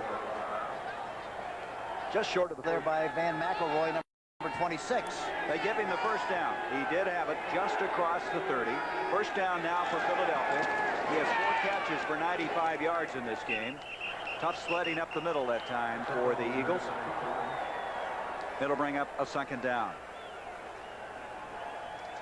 Buddy Ryan says this game and next week's game against the Los Angeles Rams will determine who's going to be coming back next year with this football team. Going to find out the kind of football team we have. And he's weeded out a lot of people this year, sent a lot of veterans scurrying and playing with some young players. Well, he's got to feel good about the way this young team is playing and accepting the challenge of this afternoon's contest. 2nd and 7. Cunningham in trouble. He got out of there. Penalty flag. I don't know how he got out of there. He makes it back to about the 33-yard line. Reggie McKenzie eventually made the tackle. They call the grasp or holding? Holding. Holding against the Los Angeles Raiders. Huh. I don't know how Cunningham got it. Yeah. Anyway, it's going to be a first down for Philadelphia. Sets it up at the 37-yard line. It's hard to figure that one out. Looks like we have an offside now against Los Angeles. Cunningham scrambling out. Look out. Comes out to the 45. Penalty flag across the 50. This one's going to go against the Raiders. Stacy Turan, that time the safety blitz got across the line of scrimmage prematurely, and that's the penalty on the play. Number 30, Stacy Turan, trying to anticipate the blitz. But they will not take that penalty because he picks up the first down all the way to the 49. Hank, you get the feeling that he can almost do that. Anticipate the count and didn't anticipate properly. And look at Cunningham. I tell you, he's something. And the other great thing about him is he's always falling forward. Yep. Well, he's 6'4", weighs about 195 pounds. He can take some of that punch. Well, he just lies down. He's got a first down. Latasi trying to go somewhere. No place to go. A little delay. He got back maybe to the line of scrimmage before he was grounded. Silver and black all around. 11 yards to go. 17-13. The Raiders with the lead. 10-17 to go in the third quarter. Cunningham, protection is there, and Latasi can hang on. That was Jerry Robinson, number 57, defending on the play. It's going to bring up 3rd and 11. And the Raiders are doing something they don't do very often. They double cover the outside people, and for that reason, the tight end was wide open down the middle, and anything in the middle area, when they can recognize that defense, should be very effective. Well, they have an effective tight end, too, and John Spagnola, who has 30 catches. There he's been sacked 4 times on 3rd down, and we come to a 3rd and 11. I asked him yesterday, Spagnola, well, how does Cunningham playing quarterback affect your play? He said he gets me in shape because I have to run all over the place trying to figure out where he's going to throw the ball from. That's right. 3rd down, 11. They pick up the pressure. Run. The pass intended for Ron Johnson. He cannot get to it. Haynes defending on the play. Let's go back to New York. Atlanta was having trouble scoring some points. Looks like they're getting the job done today against Miami. They played a terrible game last week. They really looked out of character. It didn't look like their team at all. Evidently, they're playing better today. Well, some people have been getting healthy against that Miami defense this season. There's a penalty flag. You wouldn't expect anything else, would you? Stelchik punts this one, and that ball just did make it into the end zone for the touchback. But let's see what this penalty flag's all about. Hank, can they come up with a new rule to offset all these penalties on punts? Well, they keep changing it. You know, you can't block below the waist. You can't, you know, all those things. And as a result, you know, people don't realize how tough it is. Ohio State, he's very disappointed. He's been taken out of the starting lineup in place of junior Latasi. Well, he hasn't carried the ball but 10 times a game, you know, and I think that kind of a back who runs 30 times a game, used to that kind of running, it's very difficult for him to make that adjustment, only carrying 10 times a game. Allen hitting for a couple of yards. There's a penalty flag. To get back to that, though, Byers was complaining this week, Hank, that he found they think he's going to be a great prospect, but he has to go through training camp and go through the process before he's going to be ready to play. Here is Plunkett being sacked. That's the 3rd, and Reggie White was there, number 92. There was no flag on that last play. They picked it up, but this down. And he's been around a lot of good ones in the years with the Bears. 3rd down now, 16 yards to go. Plunkett from the 5. Pressure coming, and Greg Brown spins him around. Check that. Clyde Simmons, number 96, spins him around and drops him. He is a rookie out of Western Carolina. who they put in on that nickel him as soon as possible. He's kind of limping and walking on his own power as he comes to the bench to the near side. Guy's got to be careful, doesn't back out to the safety. Big rush on him. Not a particularly good kick, and Garrity with a courageous move coming up and fielding a very difficult punt at the 35-yard line. And Hank, that's those sure hands you've been talking about. Garrity kept that from being a ball that might have bounced up the field another 20 yards. I tell you feel very comfortable with him back there at the safety position. A lot of guys frighten you to death, but he's, you know, he gives you that stability that you seek. He's going to catch the ball off the turf and roll down the field for a big play. All right, at the 35, first down. Testing the middle again is Tony, and he's shoved back. Might have gotten a yard, and that's all if he got that. So to bring up a second down. Bikel, and he has a questionable status. From the 35, no gain on that last play, 2nd and 10. I don't know why they don't go in a quick count and get the ball up on top. Here again, they got bump and run. Cunningham scrambling out. Here he goes. And he lofts it over.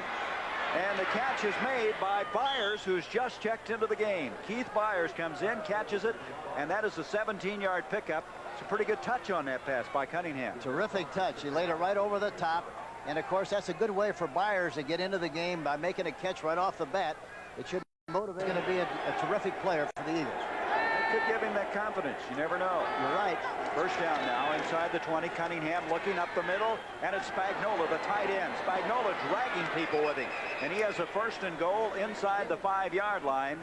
And Spagnola, who in the past 2 years has caught 129 balls, just caught one here for 14 yards. And he made a great move that time. He started, he came off the line of scrimmage, and you got to remember they're harassed quite a bit coming off the tight ends. They got a linebacker they have to fight through. He started to go into the middle area, saw there was a linebacker there, stopped and went back to the outside, and the ball was thrown right on the money at the numbers, and he makes a great catch. Impressive drive right now by the Eagles. 1st and goal inside the 5-yard line. They're leaning right. Cunningham rolling right. He's going to try to run it. He's tripped up. He fumbled the football. The Raiders. No, wait a minute. They're ruling it down. They say he was down when the ball came loose. So they'll have it at the 5. Let's look at it again, Coach. They were leaning that way. By that I mean the backs were tilted a little bit to the right. Looks like something was going to happen right side. He's running to the right, starts to see the crack, and he's down. The ground cannot create a fumble, and that's the rule, and that was a good call on the part of the official. Watch him going to the right side. Hayden, the left guard, is pulling on the play. He gets tripped up. The ball hits the ground. The ground created the fumble, and that's why it is called dead. No question. 2nd down and goal from the 5. Cunningham looking for some help, and he throws it, and the catch is made for the touchdown by Mike Quick. Did you see the way he threw that ball?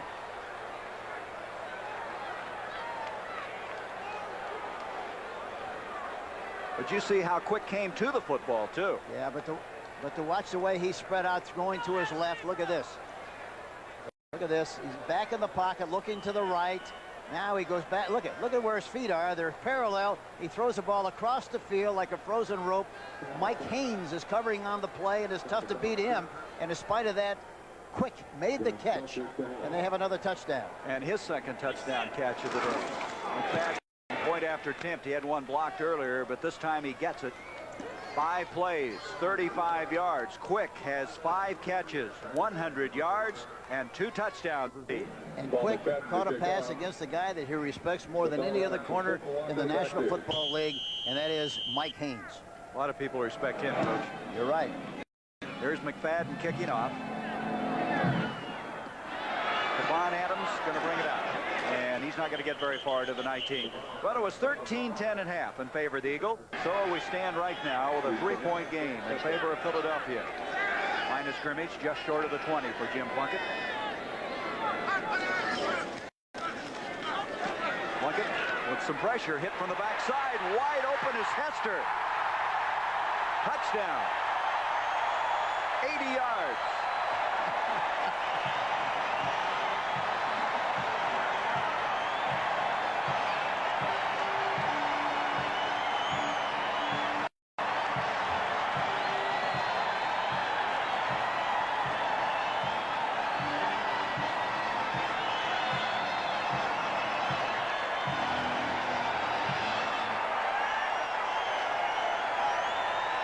again. Good pass protection this time. He throws the ball. He gets hit right at the time by Reggie White. He gets rid of the football, but look at this. Right down the middle. Nobody close. I don't know what happened on the coverage that time, Gary. You know, the one thing about the Eagles, they gamble an awful lot, and a lot of times they have man-for-man coverage without anybody in the hole to protect that. Why that time there was nobody to help in the middle, and as a result, he outran everybody. The ball was right on the money. Touchdown, the Raiders. They gambled and lost. Chris Barr, point after attempt. 24-20 now in favor of the Raiders. The big plays continue. What an interesting football game we have here in the Coliseum. Only 28 seconds expiring off of the game clock. Cunningham to Quick, and this guy Hester just caught one. They now officially say it's 81 yards. The longest touchdown of the year for the Los Angeles Raiders.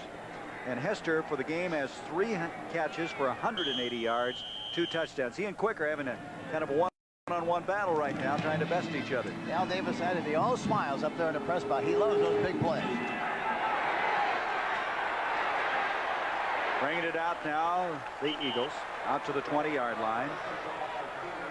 That was Charles Crawford, the rookie, and here comes Quick. We mentioned the game that Jesse Hester is having, and Mike Quick, look at his stats. 5 for 100 yards, 2 touchdowns, and bang, bang, it's back to a 4-point lead for the Raiders. Seesaw affair. Seems though they have one-upsmanship going into this football game. Who can have a bigger play than the other? And Atlanta with 20 points in their game, and that's got to be very pleasing to Dan Henning's team. Here we go again from the 20.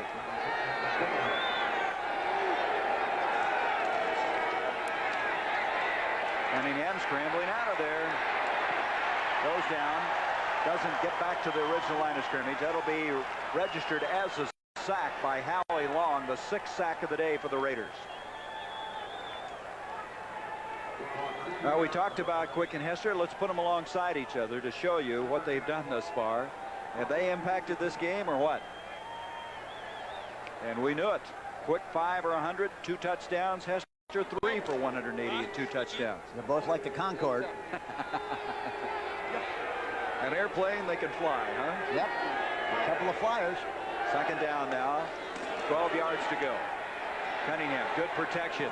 Throwing it off to the far side. Nothing developing on that play. Byers is grounded instantaneously by Jerry Robinson. Robinson runs so well for a linebacker. Oh, he really does, and he understands now the scheme of things here. They used to be involved in so much zone. Now he's in man-for-man, and he likes to challenge a man-for-man coverage.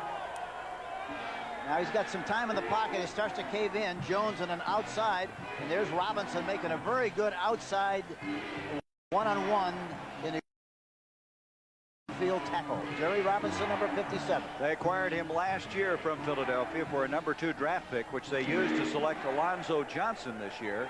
Robinson, a 3-time All-American at UCLA. They retired his jersey. 3rd down now, 13. 4-man line this time.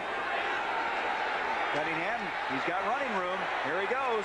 25 and hit hard. He lunged forward and it's going to be very close to see whether he got that first down. Greg Townsend hitting. He tried to stretch that 6'4" frame far enough up the field. I don't know if he got it or not. You know, they had a stunt on that time. Piquel was going to the outside. Stacy, look at this. Stacy Turan is blitzing on the play.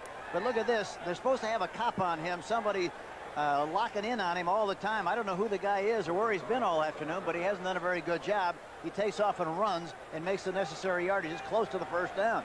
Yeah, they call that a spy sometimes, don't they? You called it a cop, but a spy who will stay there. He did get it, and that 6'4" frame paid off. Well, the Raiders call it a lock. You're going to put a lock on somebody. Yeah, used to an awful lot back in the days of the American Football League. That's a good point, Hank. That's the way it used to be with the one-on-one challenge and up and down the field. Interesting. Cunningham in trouble. Down he goes. Another sack. It's Piquel again. 7 sacks. You can see why they give up so many, because Cunningham always running around back there trying to get some advantage by doing that. Goes down again. So you add what, 7 onto the 45 they had coming into this game. They may have the NFL leadership after this day is over. They came in 3rd before the start of the day. 34 sacks in the last 4 games. That's the 80th sack of the year Philadelphia has given up. adding to their record. The old record was 70 for a season. That was set by the Atlanta Falcons. That was broken last week by this Philadelphia team. Second down, 18 yards to go. Cunningham, and you know what? The tight end Little did not see the football. Hankey was still making his move when the ball arrived. It didn't look like he got his head around quickly enough. The heaviest part of the body is the head, and if that doesn't come around, nothing comes around. Here you see it. He throws the ball right. It didn't look, and the other thing, I think it hit his shoulder pads and bounced right out of there. Little, the backup tight end, he started the first 3 games for the Eagles in place of John Spagnola. Spagnola has reclaimed that spot, and Little dropping a wide open pass makes it 3rd and 18. And the Raiders come in with 5 and 6 backs on occasions. They call their 6 backs package. They call that bandit. 5 backs are pirate. 7 backs are outlaw, and 8 is desperado. That's intimidating. Yep. 3rd and 18. The protection is there. Cunningham, bad pass, but it's deflected for the completion. It's going to be short of the first down, though. Quick made the catch on the deflection. That ball was really thrown poorly. Cunningham way off target, but the Eagles come out of there with a gain. Watch this now. Comes down to the inside, and watch the ball hit. 57, Jerry Robinson, and deflected and caught by Mike Quick, number 82. 4th down, they're going to have to punt. Here again, there's a great illustration. Hits the pad. Watch it hits the shoulder pad. Watch this. Boom. Bounces right out of there. Hit the shoulder pads and bounce right out of there like it hit a brick wall. That could have been a costly interception. Instead, the game brings up 4th and 3. Telchik to punt. Fulton Walker coming up, makes a fair catch, almost fumbled it, did, comes up with it at the 30-yard line.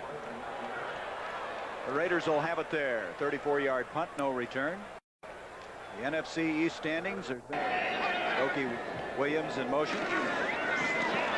Marcus Allen having a tough time hanging on that ball as they're tackling the football. Gets out to the 33-yard line, a gain of 3, 2nd and 7.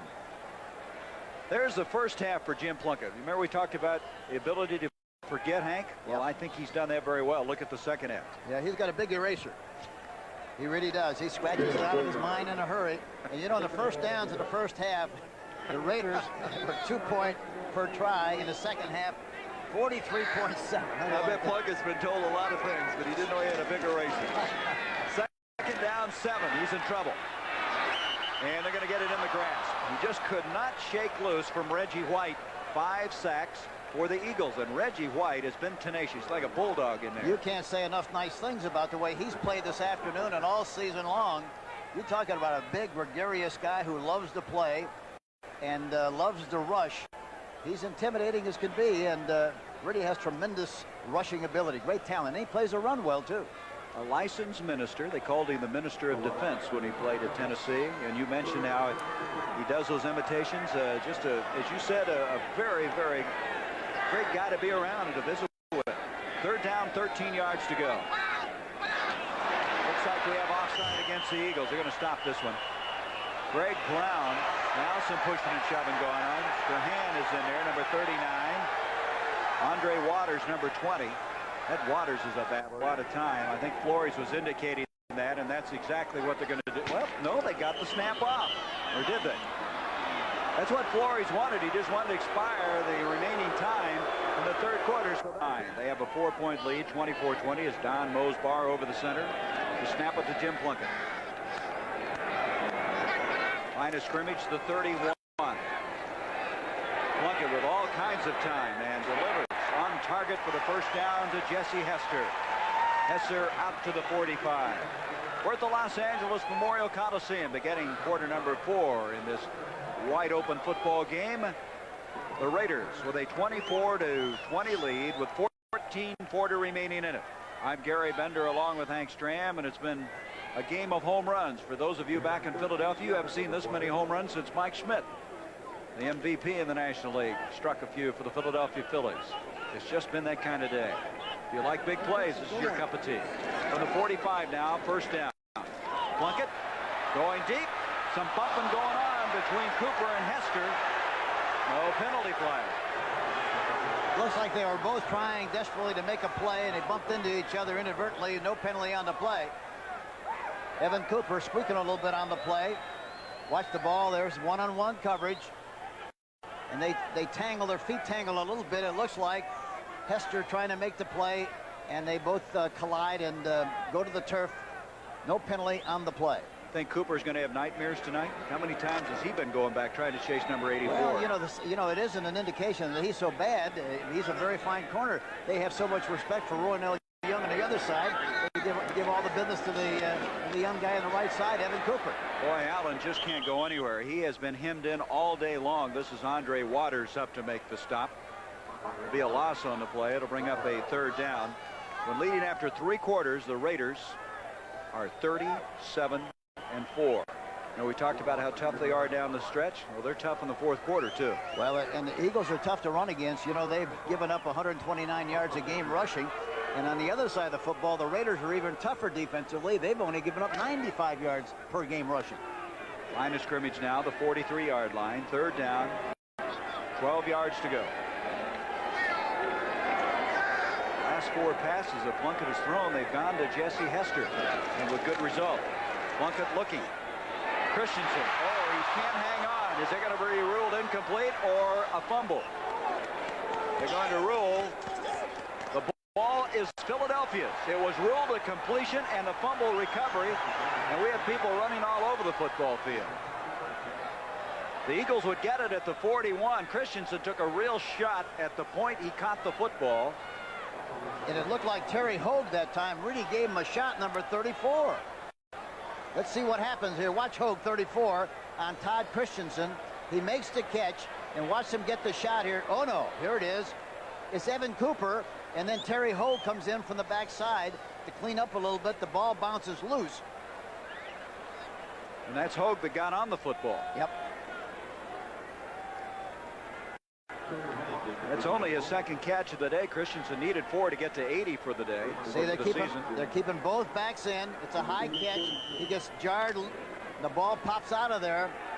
And Terry Hogue recovers the fumble, and now it's the Eagles, 1st and 10. Christensen was coming off of a game where he caught 11 passes for 175. He's had only 2 catches today, and of course, this last one, a fumble, setting it up the 41-yard line. That, by the way, Hank, in a game as big as this has been, as far as the big plays, is the first turnover. Yeah, and the other thing that's interesting to watch, let's take a look at it again. Watch Christensen over the top. He's in the process of putting the ball away, and right about that time he gets hit by number 21, Evan Cooper, and then Terry Hogue falls on the loose ball, and it's Philadelphia ball, 1st and 10. Well, now, wait a minute. We're having another replay. Yeah, they're having a replay now on it, deciding whether or not the ball was dead or what the situation. Stands is called. 1st down. Yep. Stays the same. Overruled. So the officials have been substantiated on each occasion. Back to throw Cunningham, and it's dropped. Spagnola can't hang on.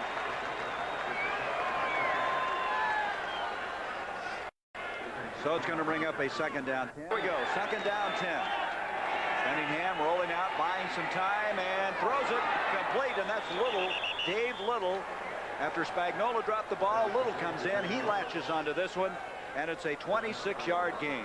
And that's one of the seesaw back and forth. After that 26-yard completion, the Eagles have it 1st down at the 33 of Los Angeles. Cunningham, a little down and out pattern, completed to Michael Haddix, who's in the game for the first time. Number 26, their 1st-round draft pick in 1983. They made a strategy switch here. Instead of throwing from the pocket like they've done most of the time, now they're moving a pocket. They rolled left one time, and now they roll to the right. And he had plenty of time to throw the ball and completed both passes on the run. Cunningham did say, though, once his protection gets better, he would like to be a drop-back passer.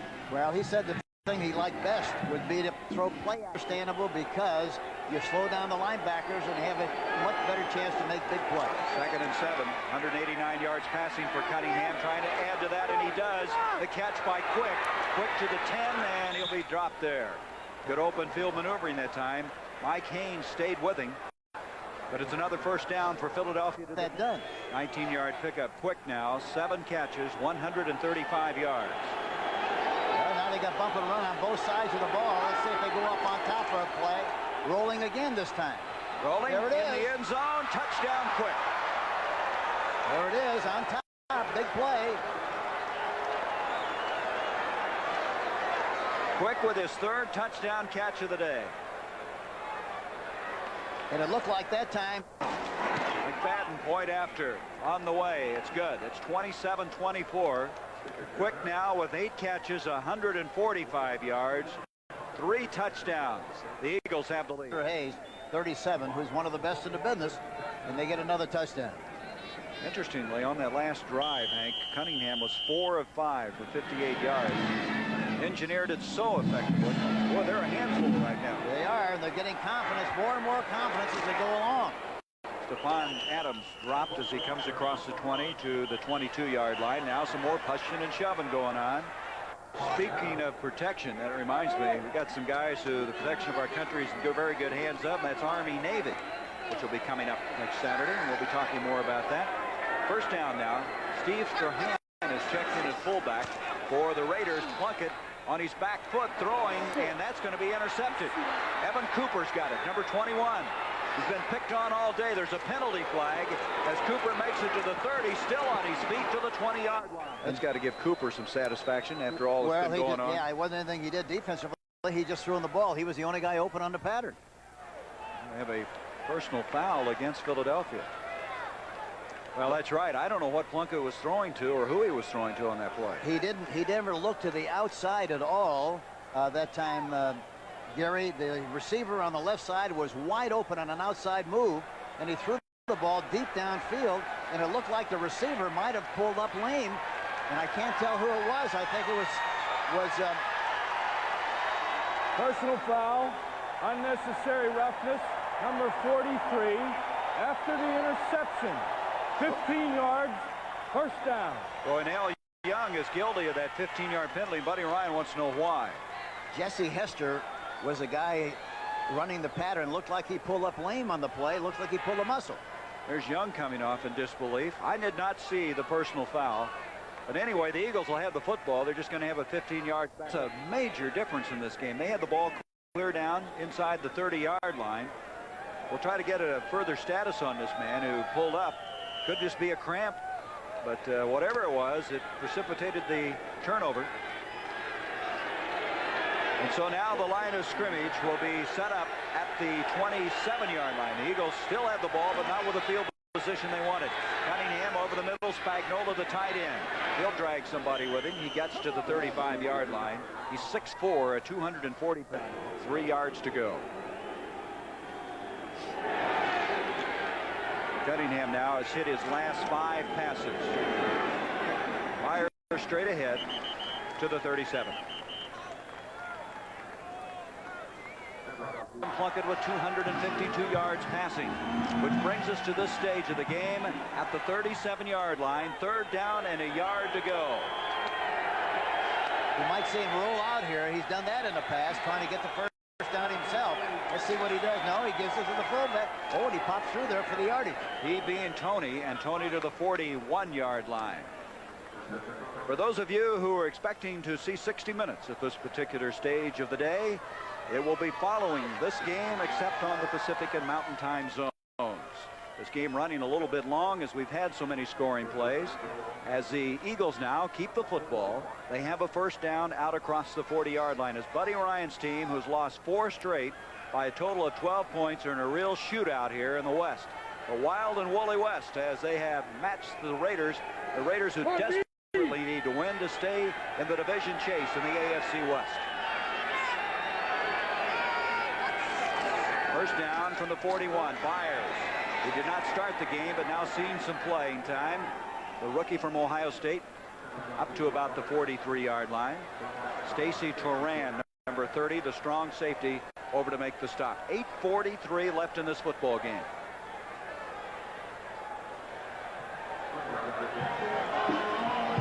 There's Frank Hawkins, the starting fullback for the Raiders, who has a sprained ankle. He will not return, quite obviously. Moments ago, Hester pulled up lame, the wide receiver for the Raiders. At the 44 now. Second down, 7 yards to go. Well, they talked about Hawkins being hurt the other day. Here's Cunningham. And he's got his man. It's Kenny Jackson. And Jackson out to the 35-yard line, another first down. Hank, I get the feeling the Eagles have come of age today. There's been some good things happen, but this is quite a day for Randall Cunningham. You know, going into the game, it was amazing how optimistic they were about playing the Raiders. You know, they said, listen, this is the same kind of a team we are. We're a tough team. We want to prove how tough we are. And they proved that toughness this afternoon, and they're getting more and more confidence as the game progresses. The Eagles came in here. They'd lost so many close games that this is going to be fun, and they approached it that way, and it has been fun for them. Well, so far it's been fun. If they lose a game, it's got to be fun, but they're in a good position to continue to do well from here on in. From the 35, first down now for Philadelphia. Cunningham over the middle. He hits the tight end Spagnola, and Spagnola drags tacklers for a first down to the 22. They've made adjustments, though, Hank. Cunningham doing things differently in this second half. Well, I think you have to give Ted Plum and the coaches on the sideline a lot of credit because they've changed their personality a little bit in the second half. They're moving the... Cunningham now has hit 7 passes in a row. For the game, he's 19 of 32, 258 yards. First down. Byers goes in motion. Cunningham rolling that way. Greg Townsend chasing from the blind side. He got a piece of him. And he'll go down at about the 16-yard line. Townsend, who's their designated pass rusher, coming from the back. Job done. And boy, what a hallmark this is for this team. Well, we've seen him on different occasions during the course of the year, and every time we see him, he looks better and better than the last time we saw him. He's certainly very impressive in this game this afternoon. In this quarter, he's 7 of 8 for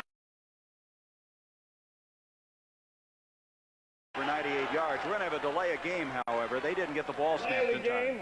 Times today, they've had some big plays. They certainly have. You have to give them a lot of credit for hanging in there like they have.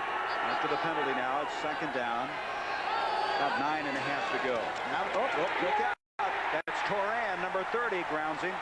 That now is 7 sacks, 8 sacks on the day now for the Los Angeles Raiders. He rolled right into the strength of the defense that time. Everybody was faded, talking about blocking assignments except the strong safety. Stacy Toran, number 30, was blitzing on the play. Nobody there to block him, and he makes the sack. You know, they said this week in the release by the Eagles that they would lead the National Football League and the Horseshoe League because they've been so close. Look at this. 3 losses, 3 losses, 3 losses, 3 points, 3 points, 2 points, 4 points, the biggest margin of victory. Plus the fact, I think Gary had confirms the fact, you know, we've said so many times that the teams in the league will win or lose 5 to 7 games with the kicking game, and there's a great demonstration of how many games the Eagles have lost this year. 3rd and 14. Cunningham broken up. Scrambling, but it's a dead ball. And it's going to bring up 4th down now for Philadelphia. Let's see if they can pick up who batted this one down. Bill Pacquiao, I think, was the one who blocked. 45-yard field goal attempt by McFadden. And he's missed 5 in a row from this distance in the pass. McFadden's kick is on the way. It's no good.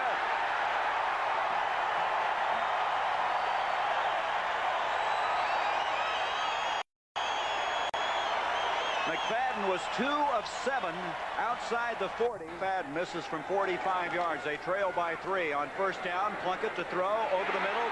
Marcus Allen, 50, 45, and knocked out of bounds at the 40.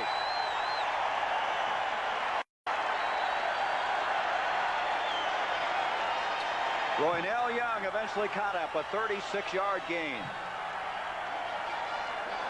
Marcus Allen coming out of the backfield, which is something he does so well. There you see him. And he's on a linebacker, number 55, Reichenbach, in hot pursuit. Can't catch him, finally knocks him out of bounds. But a big play for the Raiders. Man-for-man coverage with Marcus Allen on the linebacker, Reichenbach, number 55. You talk about a big play. Remember that point after it was blocked way back in the first quarter? Looks awfully big right now, doesn't it? It really does. Here's Plunkett back down, another first down. This one's short of the mark. Trying to come back to the football. To no avail was Barksdale. He's in there now. It's Hester evidently not able to continue. But way back with 3 minutes to go in this first quarter, after the Eagles had taken a 13-7 lead, Matt Millen blocked a point after attempt by McFadden. So instead of leading by 4 and making the Raiders have to score a touchdown to win, McFadden now hoping that that isn't going to be a big difference in this game, as the Raiders could tie it up, of course, with a field goal after that missed point after. On a second down, Plunkett on target again. This time, Napoleon McCallum coming in for the first time. The rookie making the catch, has the first down inside the 25-yard line. You know, the Raiders do a great job of putting people in, young people in, and giving them playing time to maintain their interest and enthusiasm and confidence. They take him in. They like to get him in for 10 or 12 plays during the course of the contest, and they got him in there right now. He's a very fine receiver. Plunkett now has gone over 300 yards, and that's the 10th time in his career he's done that. Line of scrimmage, the 24.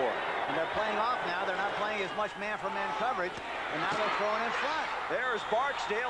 He had it, and then it was taken away by number 20, Andre Waters. I think he had it for a moment.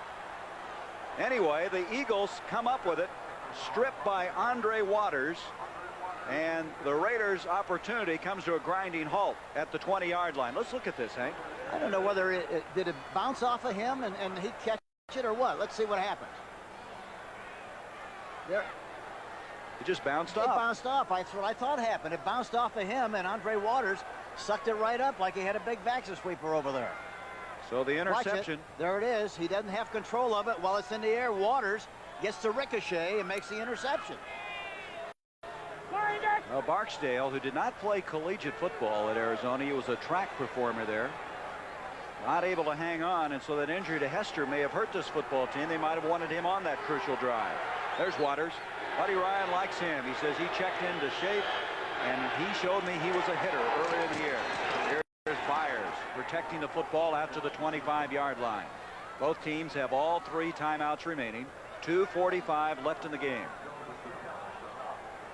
Line of scrimmage, the 25, second down, still 6, almost 7 yards to go. Again, for those of you expecting to see 60 minutes, this game has been running long. We'll be joining that as soon as possible, except for those of you in the Pacific and Mountain time zones. Tom Flores, his team, if they're going to have chances of winning this AFC West, needs a victory somehow today. They trailed the Broncos by a game coming into today's action. There's a penalty flag. You know, the unusual thing about this game, Howie Long has not been mentioned. We haven't had occasion to mention him in the entire game. Number 75. False start, number 62 offense. 5 yards, still second down. That's Nick Hayden, who is a former Raider. He was a 7th-round draft pick a year ago. Well, you know, I think, Hank, it shows you when you're out for 2 games with an injury, you just don't pick up where you left off. Yeah, the great player that he is, you're right. You miss a couple, and it's hard to get back in the rhythm and the groove of things. There's Hayden, another one of those Penn Staters who are seeing action today. 1 of 3 for the Eagles. Look at this. Denver now winning, so that puts even more pressure on the Raiders. We're going to be back. 2 minutes, 8 seconds left to go. Brent, that's what we were just thinking. They have, even though they were trailing everybody in the NFC East except St. Louis, they have certainly won some friends and some followers here today. What a job they've done. Second down now, 11. Cunningham, as Los Angeles using their first timeout a while ago, trying to hit quick. That'll stop the clock. And with 2:02, they'll run another play, then go the 2-minute warning, and the Raiders are in pretty good shape right here. Yeah, they really are. And that time they moved the pocket again to escape all the pressure from the inside.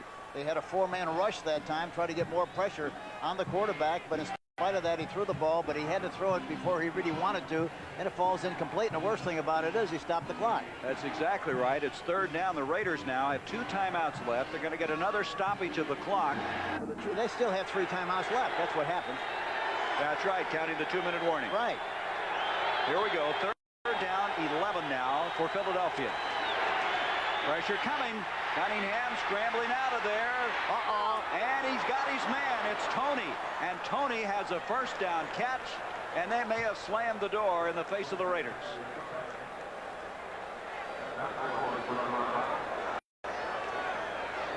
Well, 30-yard pickup. I tell you, the scheme to mirror Cunningham has not been effective at all today because they haven't done a very good job of what they said they thought they had to do. They didn't do that this afternoon. That's why they're in trouble, and you have to give Cunningham and the Eagles a lot of credit.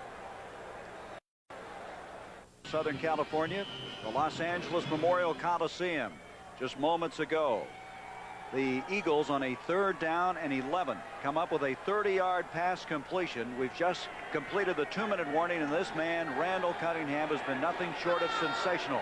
Eagles have it at their own 49. I'm Gary Bender along with Hank Stram, as Cunningham will step up almost like a quarterback draw. Now throws it, and it's intercepted. It's picked up by Lester Hayes.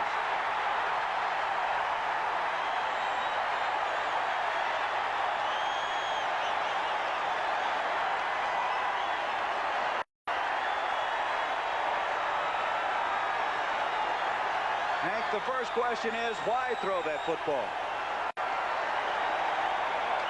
Boy, you talk about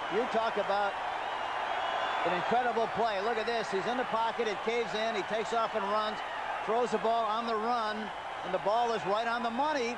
It's right on the money, except it bobbles out of his hands, and Lester Hayes comes up with the interception. Boy, what a great shot. Great interception. And this is where the Raiders, this is where they shine. Let's see if they can get it done here in the last minute and 43 seconds. And he pulls even with Willie Brown, the all-time interception leader for the Raiders, the Hall of Famer. Plunkett back on 1st down over the middle. Todd Christensen's got it. Dropped it to 35. Hank, to go back to that play, they don't need to be threading the needle that tight when you're leading and you're trying to kill the remaining time. It isn't the fact that they threw the ball, the fact that they didn't catch it. That was the problem. You can't fault them for the call. They're on the attack. They're trying to keep the ball away from the Raiders. They just dropped the football, and now the Raiders are already getting close to field goal situation. They trail by 3. Plunkett throwing again. Barksdale makes the catch, goes out of bounds, stops the clock with 1:11. And this is a situation they love to be in, talking about the Raiders. They say somehow, some way, we're going to win the game. Let's see if this will happen in the waning minutes of this game. Well, you haven't had the great success they've had with not finding ways to win in pressure-packed situations. If they win today, they will ensure their 21st winning year in 22 years. That shows you the kind of organization the Raiders have. Buddy Ryan, how disappointed he's got to be right now. 2nd down, a yard to go. Well, it's not over yet. Plunkett, wide open. No, it's incomplete. Dokie Williams could not hang on.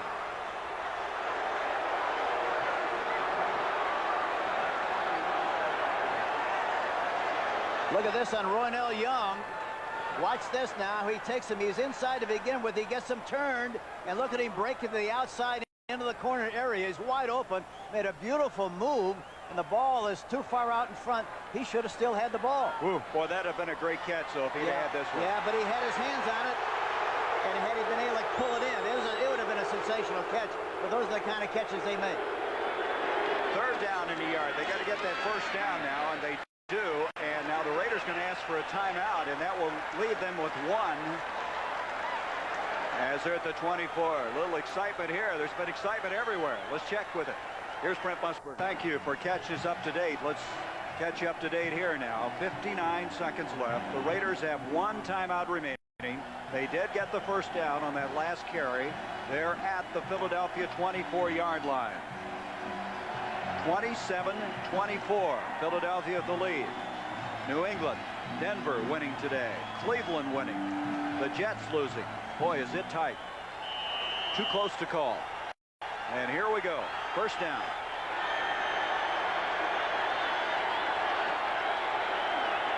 Well, they got Elmer Fowles over there one-on-one on the left side. They run a draw play. And Marcus Allen has the football. Makes it to the 17-yard line. They'll have to save that timeout to try to set up the field goal team if they don't get something going here. Hogue and Joyner make the stop. Now they've stopped the clock with 51 seconds. Why is the clock not running? I think the Raiders. Philadelphia called for the timeout, Hank. Boy, that's unbelievable, isn't it? That's just got to be a mistake. That is an absolute mistake.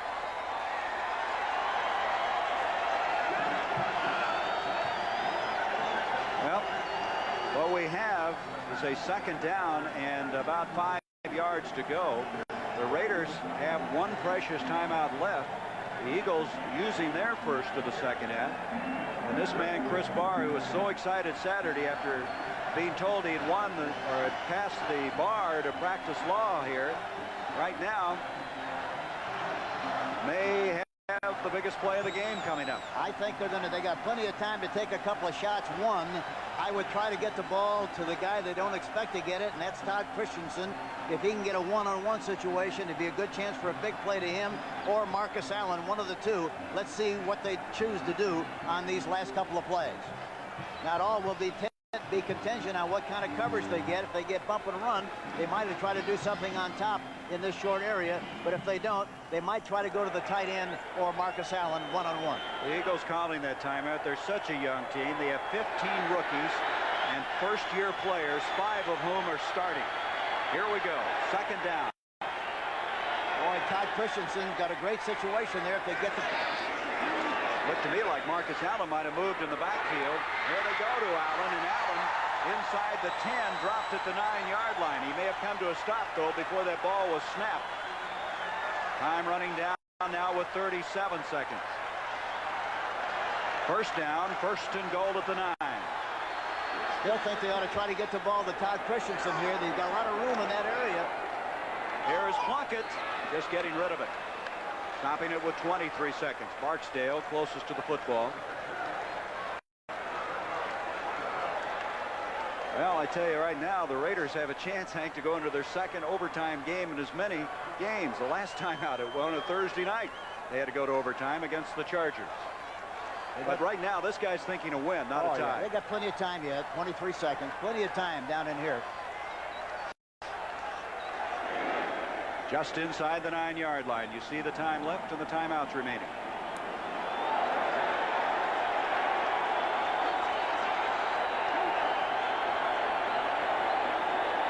That's Barksdale in motion. Plunkett. Again, no connection to Barksdale. They're covering Todd Christensen with a linebacker. Gary Cobb was covering on the last play, and I'm surprised they don't try to do a little business to him.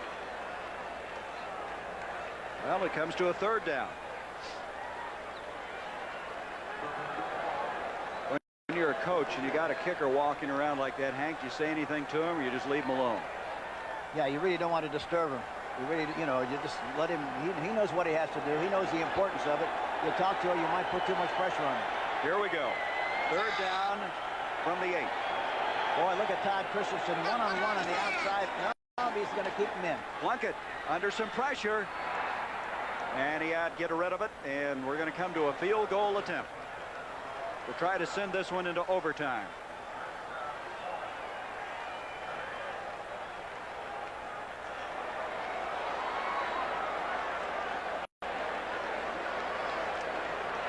Chris Barr will come in. Coming into this game, he had hit 17 of 23. This is going to be a 26-yard attempt. His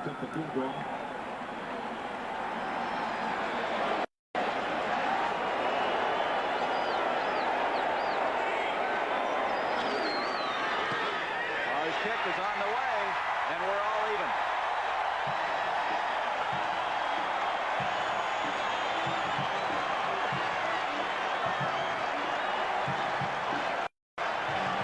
Ball to make sure he doesn't get a return. Puts it deep.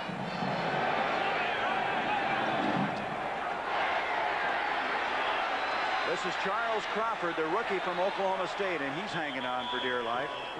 Brings it out to the 20-yard line with 4 seconds left. It's the history of the franchise. Got to win those close ones, right? You bet.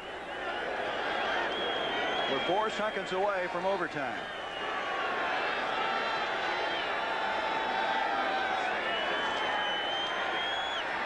Cunningham with a last gasp effort to try to keep this from going to overtime. And it's broken up. And we're headed to overtime. I'll tell you, I like the way the Eagles have played this game. And it winds up the same way it started. Mike, Zip, zip. Call it louder than you did the last time because I won't be able to hear it, but call it in the air. Hey, he called a head. And it is a head. Which way you want to kick it? Stand there, please. Over there. Wait a minute. Make up. Get over there, Henry. Philadelphia won the toss and will receive. Okay, we're going to be back to begin the 15-minute overtime as they battle to a 27-point today. They had a game lead on them headed into the afternoon's action.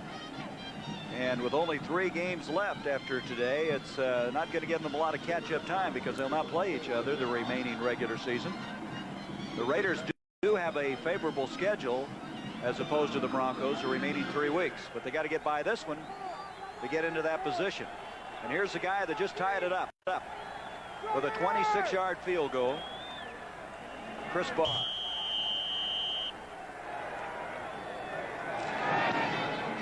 Second overtime of the year for both these clubs. Crawford will bring it out to the 20. Charles Crawford out to the 25-yard line. To look ahead to the Los Angeles Raiders' remaining schedule, they have 2 of them at home. They go to Seattle, who has really rebounded, as you saw on Thanksgiving Day against Dallas. But then they have Kansas City here, and then the winless Colts. Denver, on the other hand, has a more difficult road to hoe, no question about it. They also play Seattle at Seattle. They're at Kansas City, and then you know how Washington's rolling right now. The Redskins on December 13th. At the 24 now. The Eagles in this overtime game will start this series. They're in a double tight offense with double receivers on the outside, hoping for man coverage. Here is Tony, who made that big catch. It looked like it was going to slam the door in the Raiders' face, only to later have an interception. And that stop is made after a gain just across the 25-yard line. It'll bring up second down and still 7 yards to go. The Raiders expressed their concern and respect for the way they're playing offensively. Talking about Philadelphia, they played a double zone that time against a formation that normally they would play man for man. Line of scrimmage will be the 26. Second down, 7 yards to go. Here's an opportunity on the left side. Keith Myers, who's played a lot in this fourth quarter, it bent backwards that time. That's Jerry Robinson, number 57. He didn't play with Byers when he was in Philadelphia, but he's played against a lot of these guys, and he bent him backwards, and it'll bring up a 3rd down and 5. See, that's a mistake in my mind, because, you know, if you don't get the first down here, you get to kick the ball away, the game could be over. They had an opportunity for a big play that time. They had one-on-one coverage, and they did not take advantage of the opportunity. Hank, I've learned from you, you got to keep your personality going, and their personality has not been to play it that close to the vest. No, that's right, and especially when you get an opportunity, you got to take advantage of it, and they didn't on the last play. Now they got it again on both outside receivers. Let's see if they try to go up on top. They're rolling right. Cunningham buying some time. Somehow gets out of there, but he's not going to get the first down. Bill Pickel is there. Sean Jones is there. Boy, Hank, that's a very good point. Sometimes when you get under some pressure situations, especially overtime, you go back to some things that you weren't doing. Well, you see, when you have 1-for-1 outside coverage, then, you know, you don't have to do anything fancy. Just go back in the pocket, throw the ball up on top. Don't try to move the pocket in that situation. That's what they tried to do. By the time they got there, why the stadium fell in. Now they're in a punting situation. That could mean the game for them. That's the 9th sack of the game now for the Raiders. And the Raiders are not going to. They're not going to try to block the kick. They don't want to take a chance of roughing the kicker. They'll just let him kick it. Delchik hitting it to Fulton Walker. Walker inside the 25 of Los Angeles, fumbled the ball, but he got on it. And so the Raiders will have it now at the 25, 48-yard punt. That's where Los Angeles will start this overtime drive. Jim Plunkett with 339 yards passing, and still his team is all even at 27. Christensen, but getting there at the right time is Andre Waters. Waters has been flying all over the football field. Well, that time again, they changed their coverage that time. They were in zone coverage, and by the time the ball got there, why, Andre Waters reacted extremely well. Watch it now. Look at Waters on the line of scrimmage almost, and he runs right out of there to help. The ball's in the air. He sees it fly. Look at him come now. Look at him come. Makes a play and almost intercepted the pass. But that time they were in zone, and I think they expected man-for-man coverage. Waters has 5 interceptions this year. Second down now, 10 from the 25. Waters now coming inside like he's going to blitz. He is. There he does. They picked it up, though. Here's Marcus Allen then trying to slant outside. Bounces off of people. And he gets across the 30 to the 31. Be 4 yards short of the first down. Elbert fouls over to make the stop, number 29. Again, for those of you expecting to see 60 minutes, it will follow after the conclusion of this game, except, of course, in the Pacific and Mountain time zones. Of course, if we battle through 15 minutes of this game and it doesn't change, we end up even, that's the way it ends. And that's happened this year. Atlanta and San Francisco earlier. Allen now has carried the ball 22 times for 54 yards. And Buddy Ryan said we got to hold him under 100 yards. They've done a great job of that. Third down, 4. Plunkett over the middle, overthrown. Trying to get Doki Williams, make that Barksdale open over the corner and through the middle, and it just didn't develop. And there's another great illustration of what happens when you...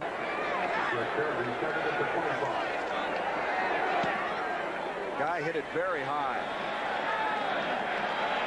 Garrity having trouble. And he comes down with a 21. He looked like an outfielder and lost the ball. Did you see the way he caught the ball to win his hands? He's got terrific hands, and I tell you, you talk about feeling comfortable with a guy catching punch. He's terrific. What a punt. 48 yards and very high. Next from the 21 now, the Eagles have the ball for the second time in overtime. They're going to double zone now this time. They're going to throw the ball. They're going inside. Here's Tony, and Tony getting some pretty good yardage this time. Brings it out across the 25 to the 27-yard line, where it'll bring up a second down. And as a result, if you do run up the middle and hit one, there's nobody there to make the tackle until after he makes a big gain. Mishandled snap. That's the third time it's happened in this game, and Cunningham, for the third time, gets on the football. Could have been a disaster for Philadelphia. And, Hank, they've got to work that problem out where they stay out here on the West Coast to get ready for next week's game. That's hard to understand how that can happen this late in the season. I say that so many times, but it did, and it does. So it's going to be third down now, 3. We have a new center in there, Bob Lansing, 65 that time. Earlier it was Matt Darwin who was having the difficulty. Lansing is a rookie out of Wisconsin. And they like him very much. They think he's going to be a great prospect, and he's 6'4", 273. From the 29-yard line now. Third and 3. Here's the blitz. Good protection that time. Tatalatasi, and he's got a first down catch to the 35. Jerry Robinson made the tackle. But Tatalatasi hanging on, and the Eagles.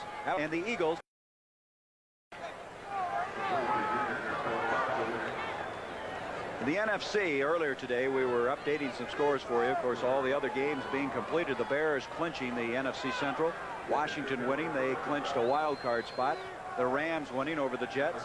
Giants will play Monday night, tomorrow night, against the 49ers, and Dallas on the edge. Who do you like in that, Hank? Oh, I think right now, I think the Washington Redskins are the best team of the bunch. From the 35 now, first down. Cunningham to Tatalatasi.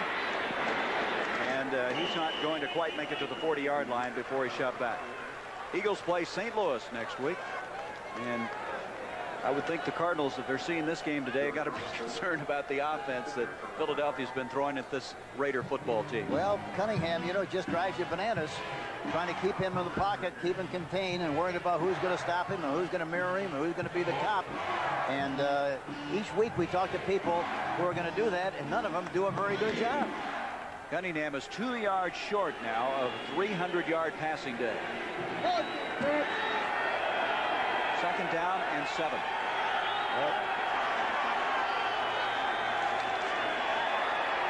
Cunningham in trouble. He fumbles the ball. And Howie Long's got it.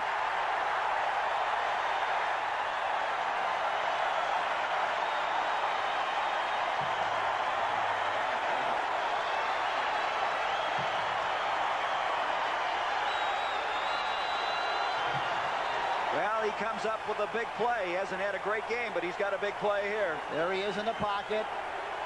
Robinson blitzing from the outside. pressure in the inside. The ball is knocked out of his hands, and watch Howie Long gather up the bouncing ball and wind up with a fumble recovery. I think it was Pickle behind that looked like he might have gotten a hand on it. It looked like it was 71, Bill Pickell. And so Long comes up with it, and they set it up at the 42 of Philadelphia. Strahan in the backfield with Marcus Allen. Plunkett, he couldn't even see the receiver that time. Pressure coming.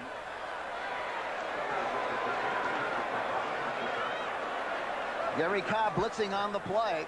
And the big thing, you know, a lot of people say if you don't get a sack, it's not effective, but it is, because the important thing is you don't get a chance for the quarterback. There you see Cobb making the play and knocking the ball down. He's covering the tight end man for man. That's right. They had Reichenbach coming up the middle. Cobb dropping off. Second down, 10. 10:05 to go in this overtime. If you cave in the pocket and make the quarterback throw from that back foot, that's what you want to have happen. Looks like Waters might be coming again on the blitz. Plunkett, and Barksdale can't hang on. Albert Fowles was over defending on the play. Barksdale's dropped a couple he should have had. It looked like he was getting ready to move before he actually maintained possession of the ball. He was so anxious to make the catch and get upfield that he didn't maintain the concentration that he should have, and the ball popped right out of there. Again, Jesse Hester, who might be in on this series, pulled up lame earlier, hasn't returned to the game, so Barksdale has replaced him. Plunkett now has missed his last 6 attempts. There's Hester. Third down, 10. Loki Williams in motion. Plunkett in a lot of trouble, and he just got rid of that one. There's a penalty flag, however, way up the field at the 27-yard line. And Plunkett. So that might be holding against the Eagles. Plunkett thinks it's going against the Eagles. It's hard to say. It is. Roynell Young, it looked like 43, got tangled up there, and I think that's who they call it on. Holding defense, number 50. Oh, 50. 5 yards, first down. It's Gary Cobb. Gary Cobb. He's probably trying to do a number on the tight end Christensen, and that's where he got caught holding. Let's see what happens if we got a shot at him. Boy, that really takes the Raiders out of a hole. Now they have the first down. Watch Cobb. You can see it in the picture.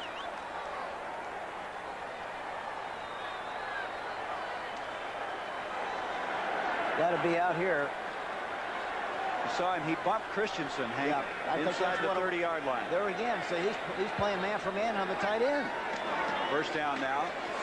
This is Napoleon McCallum. He's going nowhere because Seth Joyner, 59, who's played such an outstanding game, over to make the stop for the Eagles. And so they're going to lose a yard on the play. Joyner played at Texas El Paso, didn't get a lot of recognition because they were not winning, and he's been a welcome addition. Number 92 there first. 6 sacks in the game by the Philadelphia Eagles. Watch Reggie White, number 92, coming in the inside. And look at Gary Cobb blitzing on the outside. That also does, Hank, is kind of a field right now. That's right, and kicks him right out of the range for the field goal. They're 3rd and 20 now. The ball back out to the 47.5-yard line.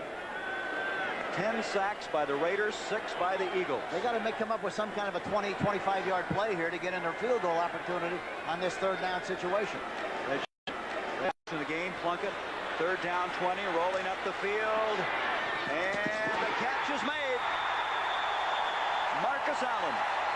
Come up with a 20, 25-yard play, and they got it. And can you imagine Plunkett going out of the pocket and throwing a beautiful strike on the move like he did? That looks like Cunningham. He gets what he needs to get done, doesn't he? He does. Somehow, some way, they're going to make it happen. Look at Marcus Allen coming out of the backfield and coming all the way across the field. They drop coverage on him. He's rolling to the right, puts the ball right on the numbers. Incredible. Roynell Young finally makes the tackle, number 43. Boy, what a play by Plunkett. 27-yard pickup to the 20-yard line. Allen has 5 catches for 91 yards. Here he comes again. And and he's close to the 15-yard line. Second down coming up. Reichenbach, Waters make the stop for the Eagles. See, the scouting report on Plunkett is make him run and throw the ball. So what's he do? He runs and throws the ball right on target. Sure, the plan was to flush him out of the pocket with some inside pressure. And that time they did exactly what they wanted to have done. And in spite of that, he still makes a great play. From the 16 is where they're going to mark it. Second down, 6 yards to go.